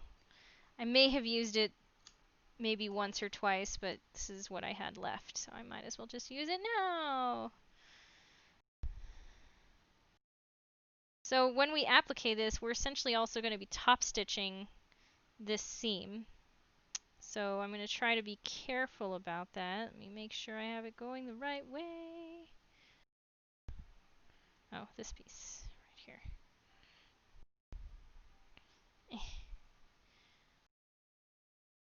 So there is a wrong way and a right way for your lace. Usually you'll see like a knot or a place in the center of this embroidery where it stops, and that's usually the wrong side. When it's nice and smooth is the right side. I mean, doesn't look half bad, right? It's okay. We're just gonna go for it. Is it okay if you don't make a lining? Okay. Is it okay to make a Lolita bodice all one color? Yes, it is definitely okay to make a Lolita bodice all one color. This just happens to be this particular pattern, and that's the only reason we're doing it like this. And also this design feature is kind of weird. As for the lining, if you're doing this pattern, the lining is necessary, unfortunately. This does not have a facing drafted for it, so the lining is what finishes this top edge. So you really want to do the lining. I don't think you can, unless you drafted a separate piece that is a facing instead of a lining, you're not going to be able to have a nice finished edge. And if you try to do something like a binding up here, it's gonna look bulky and it won't have the same nice finish. Let's see, will you post the full video? I missed the beginning part. Yes, this whole stream is going to be posted to my YouTube channel.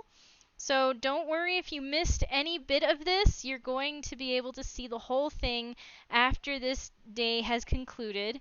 We'll see how much we get through everything here.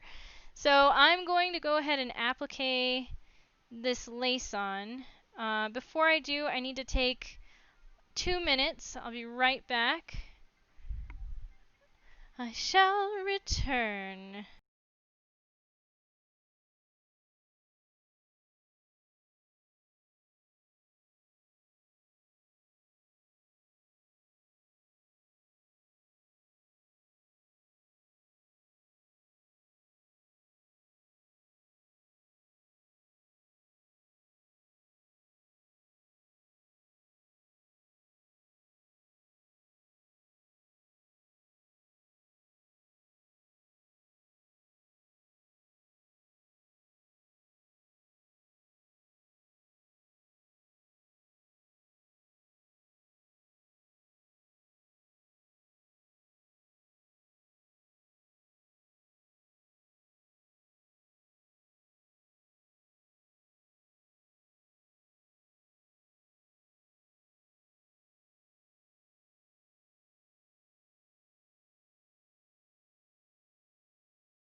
Okay, guys. Sorry. What's going on? Old school Lolita was usually solid colors. Yeah, black and white. If you search La Library, La Library, I always say that wrong. The older releases usually have just fabric in one color. Yeah, this is true. Hmm.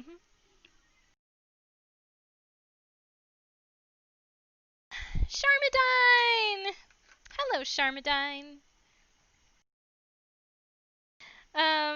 Maybe before 2010. Prints became more popular way before that, but the point is old school Lolita and using just one color. Yeah, I still see some recent releases that have one color. It's just not as common anymore. Alright, so let me entertain you. No, wait. Change my stitch color. Or, yeah, it is a yellow, so I kind of want to make sure it's consistent. So we'll change it to white. Still, like, bothered by that one bobbin and the issue that I was having with that. It's kind of nuts. Kind of not a happy bobbin. One thing to note with plain color dresses is that there is usually trims like lace or techniques such as ruffles or pin tucks combined. Solid color dresses can be pretty detailed in that aspect. Yes, so it's not just plain. A lot of the time they will include elements of design in the sewing itself. So Sierra is correct. I love pin tucks. I hate them and I love them. They are difficult, but they are oh so beautiful. Pin tucks actually had a function for little girls' dresses in the Victorian era. If you had pin tucks around the hem, it made it easier to adjust for the child's growing size by undoing those pin tucks and letting the hem of the dress grow with her. So that was a function of pin tucks. Also, they were just pretty. Uh,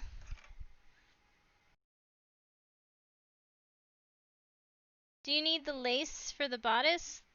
You don't need it. I'm just doing it so that it doesn't look so plain.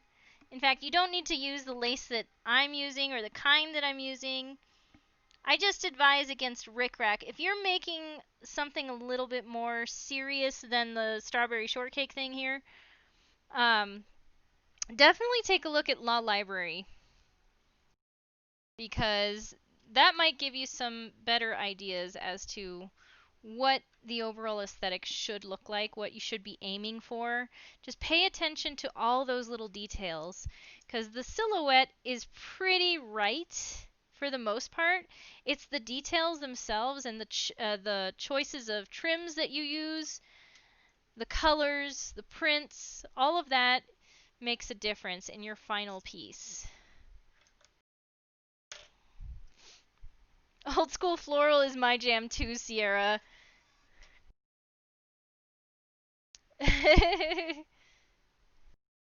Shiny says, I've cut out my entire old school floral Lolita dress while listening to the tutorial. Tired now. Woo, I don't blame you. Sounds like a lot of work. Okay. We are gonna take this a step at a time. Let me just set these guys aside. And I'll start with the inside one. I'm just kind of laying them down in the order that I'll be doing these. So, let's see how well I do. I'm gonna try to aim for just inside of this little scallop edging right here. I'm gonna make it kind of a longer stitch length. I think it's at 3.5-ish. I'm feeling with my fingers to make sure that the seam allowance is flat. And let's see if I can put my money where my mouth is. Try to just work it very slowly all the way around here.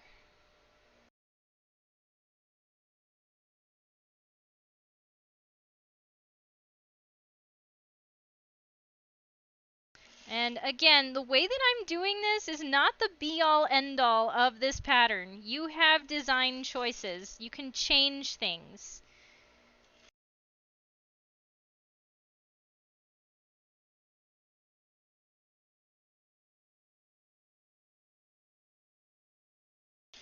See how I have my fingers, my hands placed here? I want to make sure that everything is in front of the needle and the presser foot.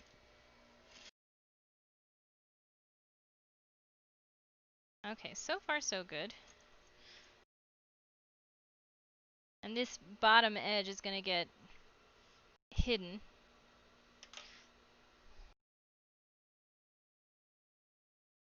I don't think I had enough to have it ruffled, so I'm just doing a flat applique instead.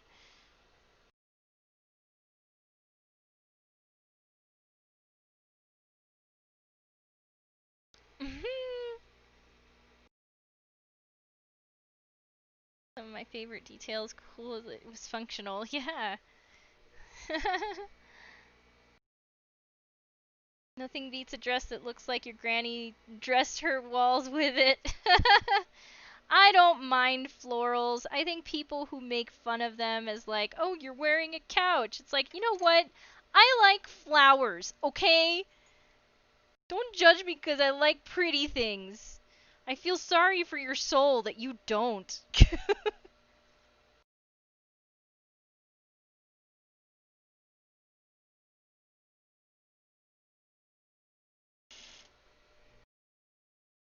I am the couch.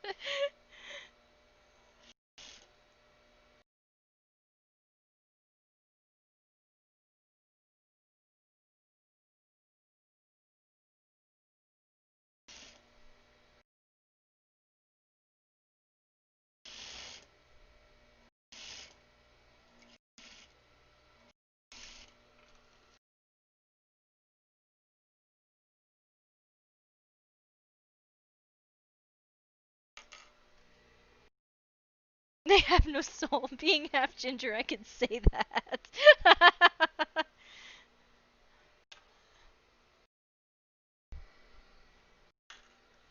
I mean, I just don't think everybody should be so judgy about what other people like. It's not hurting anybody.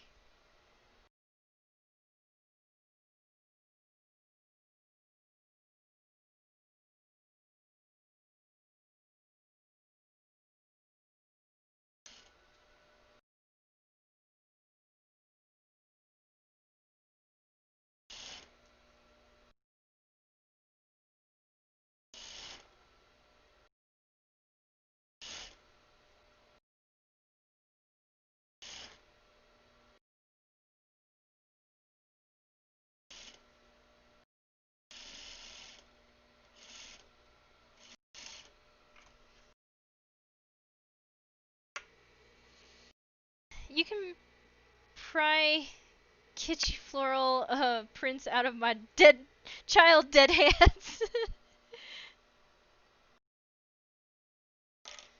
I I honestly really love kitschy floral stuff.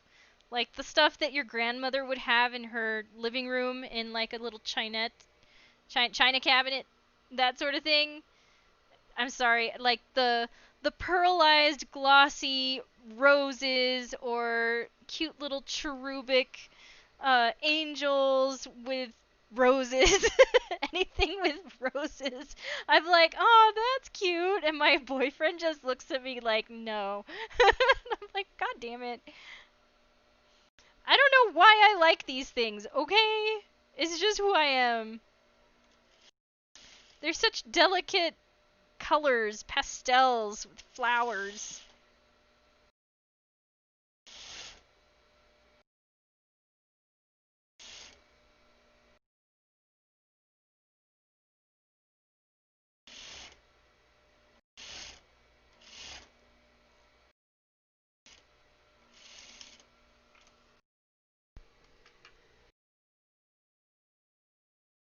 My dress will be a tiered dress in florals. Awesome. I approve.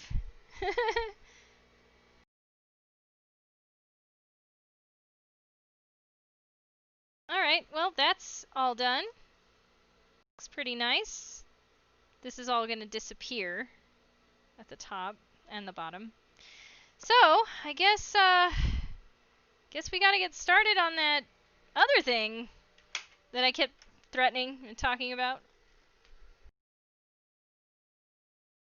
So, okay.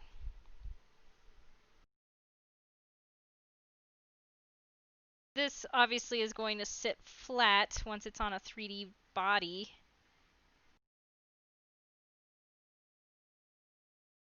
And it's pretty cute. I mean, it's a little ridiculous, but okay. We still need the shoulder straps. So I told you, like, putting on all this little details is gonna take the longest. I said this. I did. I warned you.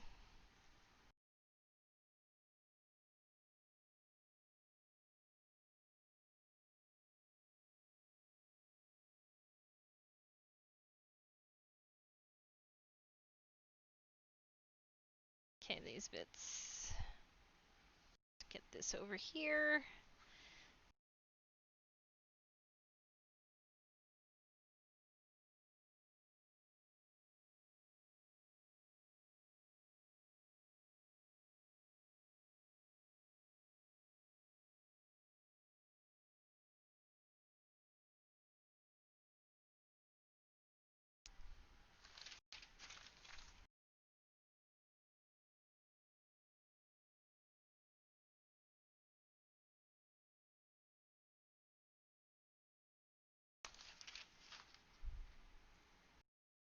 Yeah, I'm still making sure I've got this placement correct. It does go further in this way. What in the world was that? Oh my gosh! Well, this fell off. Ugh.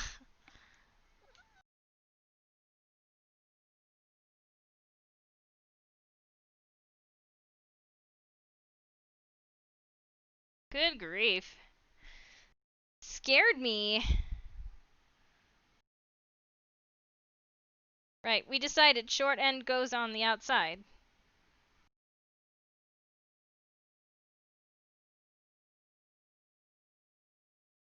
So, okay. You gotta make a decision on where to place. I guess it says to put it like right here. Into the seam, like just above the seam allowance. It's gonna be awful close.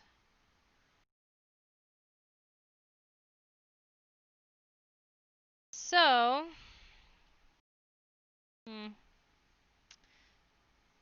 since I'm choosing something that's so difficult to make a ruffle out of, that's my fault. It just happens to be the right color.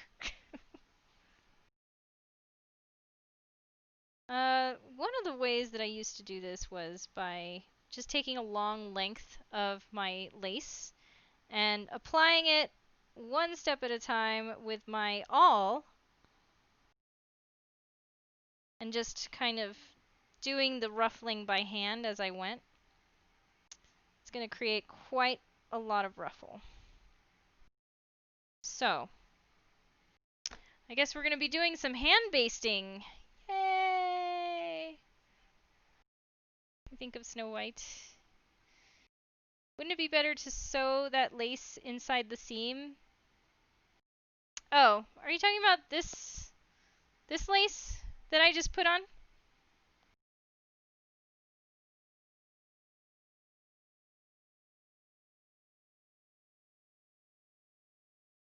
Hmm. You know, I almost don't even want to use this.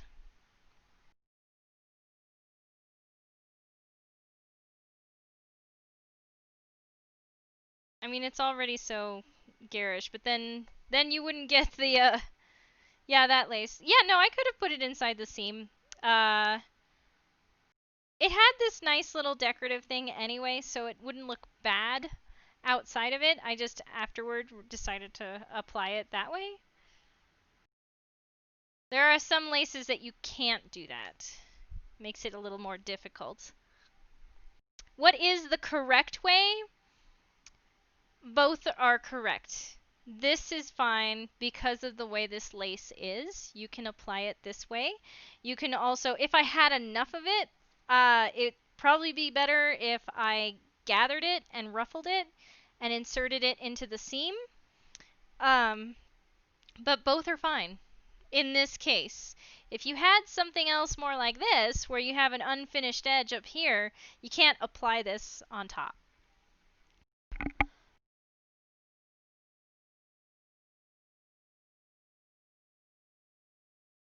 Ooh! So that is a design preference. All depends on how you want it to look. This, for me, is fine. The other problem, no, you could do it that way, because the seam on this side is facing towards the side seams, so then you would have that going the right way. If instead you wanted to do that scallop lace on the inside and you would have it facing this way, you wouldn't be able to do this with the seam facing inward. So it all depends on how you engineer your seams and your construction. Okay, so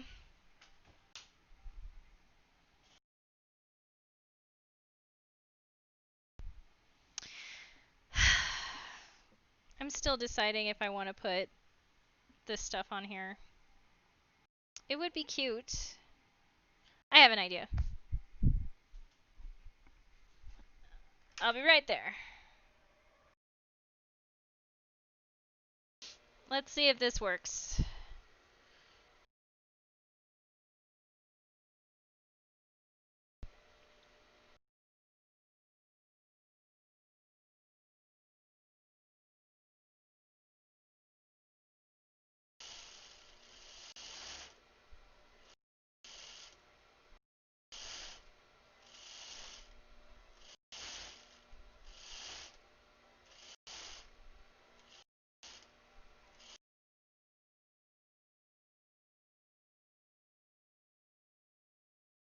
Oh. I basted it with the machine.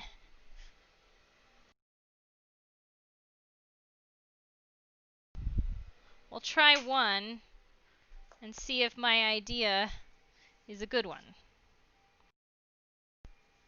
Okay. So long side gets this here. Get a little bit closer. So at about 5/8 of an inch, probably more. I would even put it higher than that, because 5/8 of an inch is going to be hidden inside that neckline. I'm going to pin this. Yes, I'm using a pin.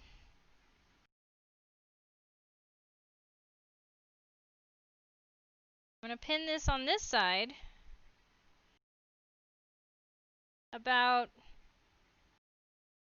3/4 of an inch from the end.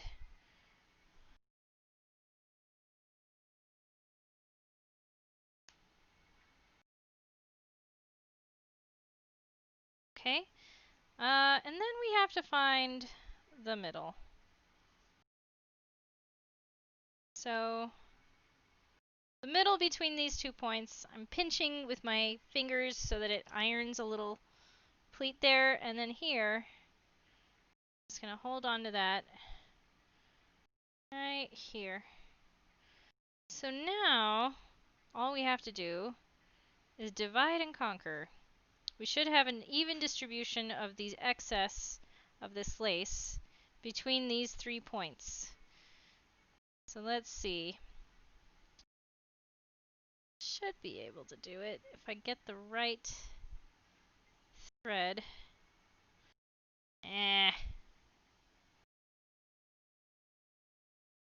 Come on, buddy.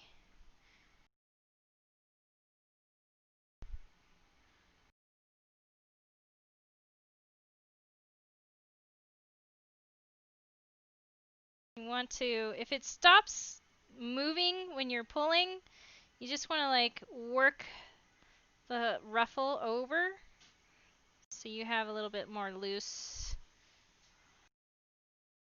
excess to work with.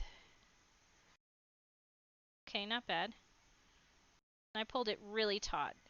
So we'll adjust that in a minute. Go.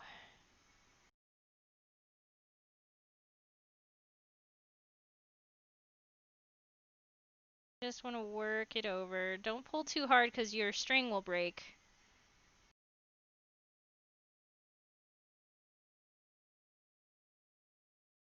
Hey, love.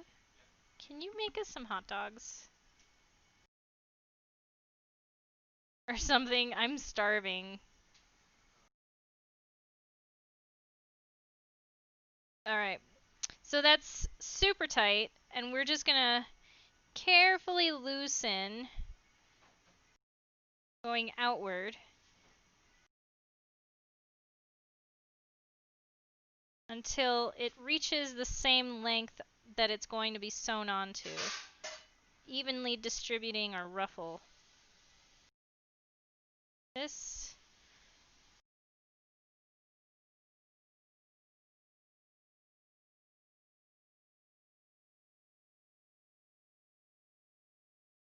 Okay.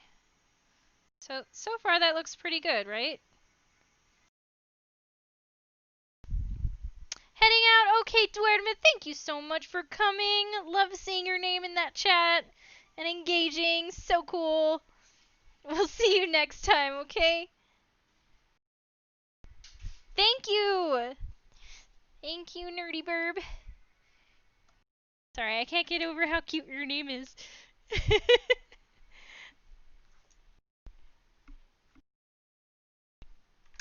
Okay, let's do this. So this is one of those instances where the pattern says, in this case, it's 3/8 of an inch. And 3/8 of an inch is kind of right in the middle of the 1/4, between 1/4 and 1/2. So just be careful that that is your seam allowance for the shoulder strap. So I'm just gonna move these along, try to make them even, and kind of pin them down. This is a little difficult. This is different than a lot of lace that you might be working with. The Clooney makes it very thick. It just happens to be what I had in the right color. So this is what I'm using. You see how I put that needle down? Because I needed to lift my presser foot and adjust things.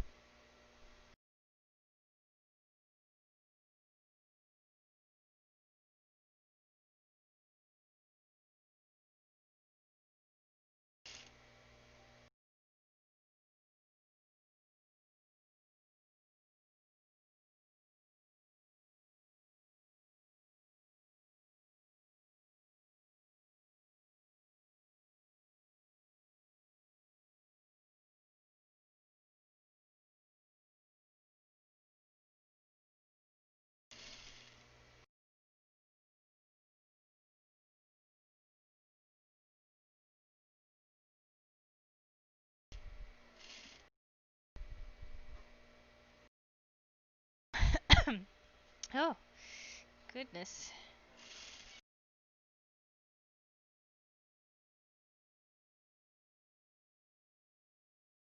Just trying to keep it flat with all my fingers. Hunter! Get over there. Ooh.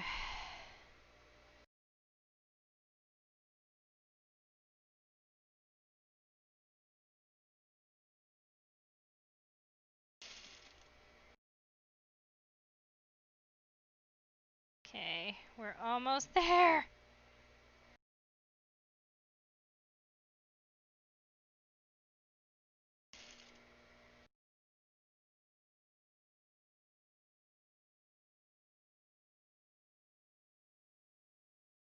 Again.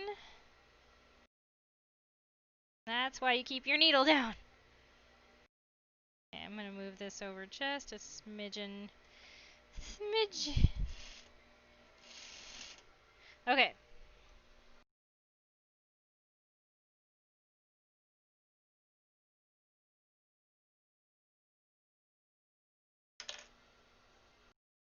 It's gonna look kind of cute.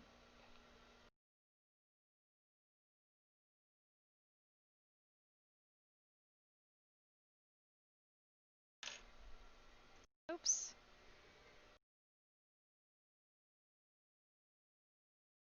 We still have to go over the, that back shirring too. My ultimate perfect method. My headache-free method of how to put in that shirring panel with your skirt already intact. But how much time do we have? I know! So excited for the shirring! Well, okay. Oh, I just realized I had the wrong camera on! So here's one shoulder strap, but I really do want to get to that shirring. I can do the shoulder strap, the other one at least, on my own. At least you got to see one of them. Because there's now just some finishing that needs doing. But I do want to get to the shirring panel. Let's see, what time is it right now? We got a little time, we got a little time. Alright, alright, alright, alright, alright. This outfit is so funny. Let's see what it looks like over here. Curious. Definitely a little longer than most Lolita anything. I suppose that's okay. Okay, so let's get... Yes, this guy. So, one thing I kind of wanted to do is maybe show you guys how the bodice and the skirt is attached as if it were a border print. So what I could do is pretend that it's a border print, and then you would see the method that I keep talking about, and I've got it in my head.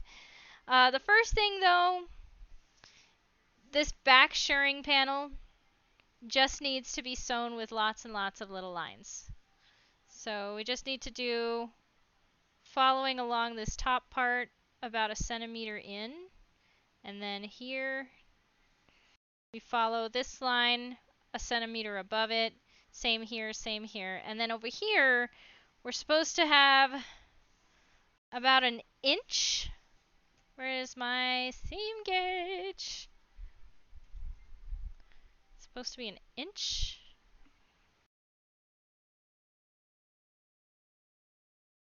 Like this.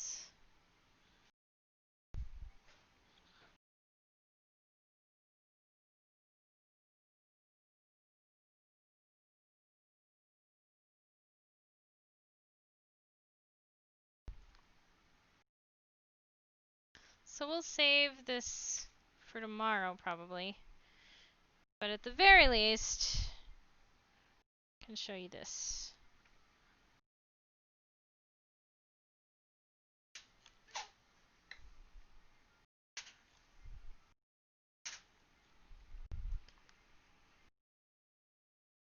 Okay.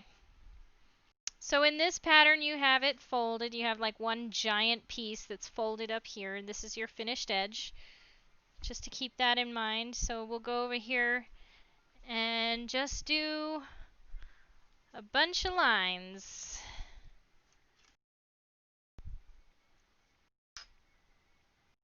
With my yellow. So I need to change my color.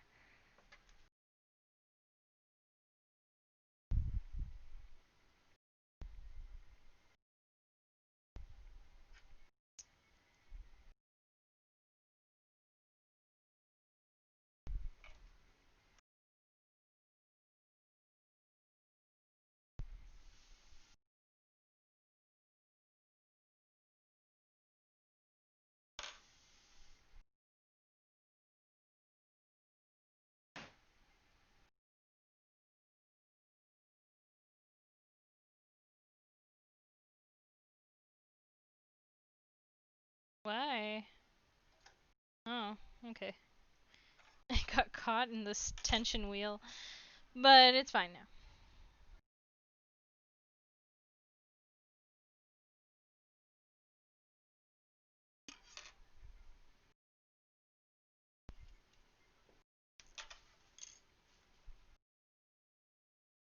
Okay. So this part's probably not the most interesting, but I'm going to start at the top. Did I switch my camera? I think I did. I hope I did. Gee, I hope I did. Okay. Oh yeah, my camera fell. Let's see. Can I though? This kind of got poorly adjusted here.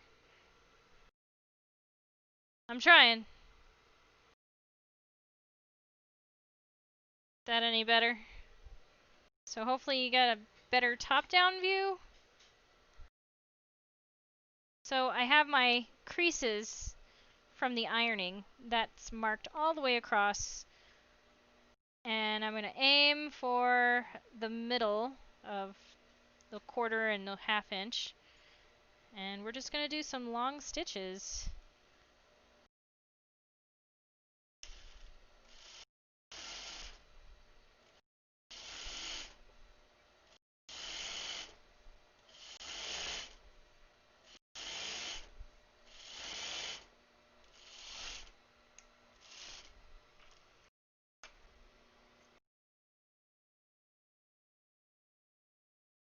Now this is just following the instructions for this particular pattern.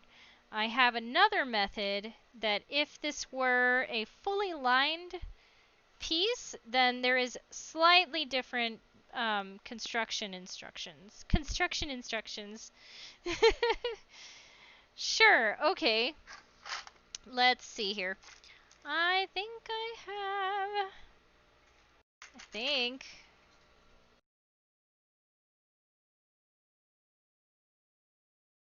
It's gonna work. Need the other one. Ah, I thought I had the opposite.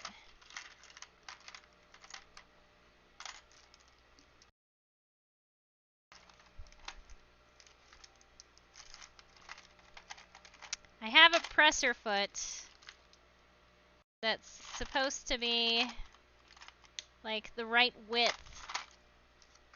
This one? Oh, yeah. It's a 1/4 inch, but it's close enough if I just go a little bit past that.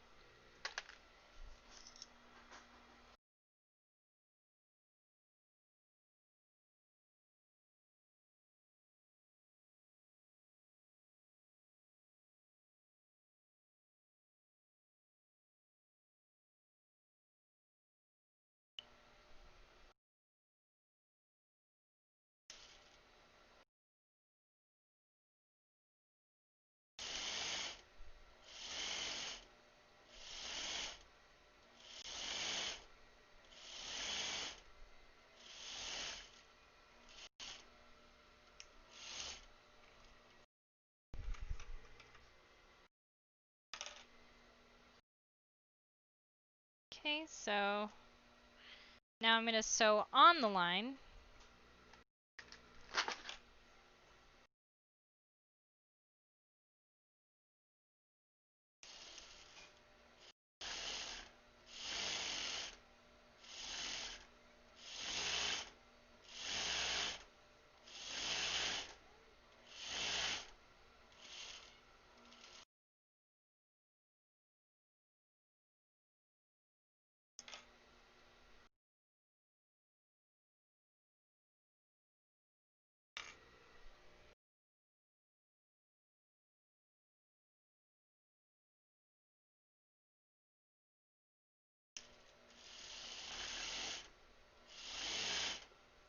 I don't even know how well you guys could see it, but this very subtle crease here is what I'm following on this side of the presser foot.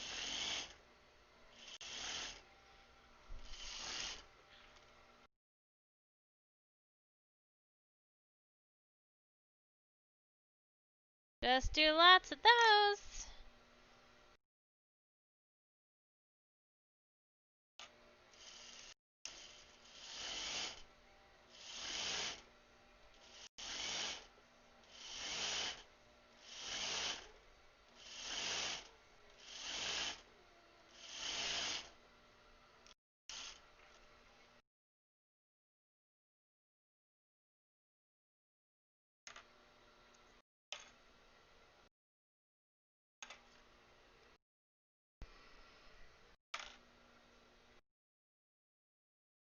Almost there.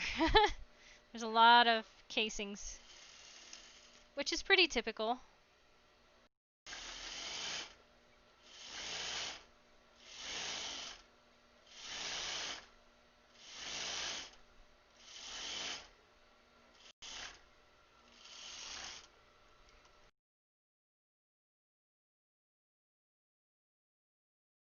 Yes, please, and mayonnaise.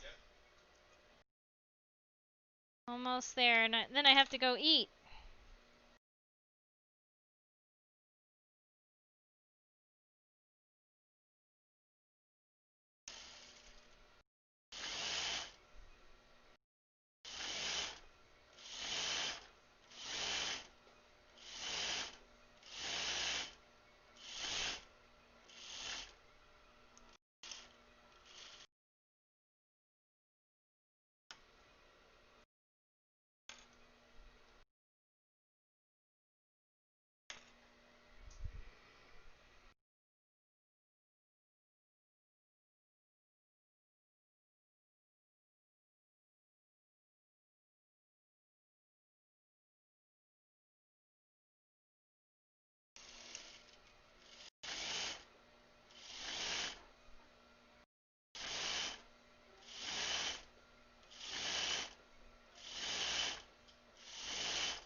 Oh no. I ran out of thread! Dang it! Yeah, that's the end. Well, I guess that's a sign. It is very nearly 3 o'clock right now. So the rest of this construction will have to wait until tomorrow. You guys have been so patient with me, asking all these awesome questions, and I really am so excited to see your projects. If you want to share them with me on the Discord server, please do so. I really want to see where you guys are at with this project. It'd be super, super cool. I mean, I could grade you too, but nah, I'm not gonna do that. I'm just curious to see what you guys are up to on this whole thing. So, thanks again, you guys, for joining me today, and we're gonna continue this tomorrow, and hopefully this will be done tomorrow. We did all the little bits, all the little details. So now it's just the finishing, and we'll get it on the mannequin, and we get to do that. I hope I don't get graded. I won't grade you. I just want to see is all. All right, guys. So I will see you all later. So bye.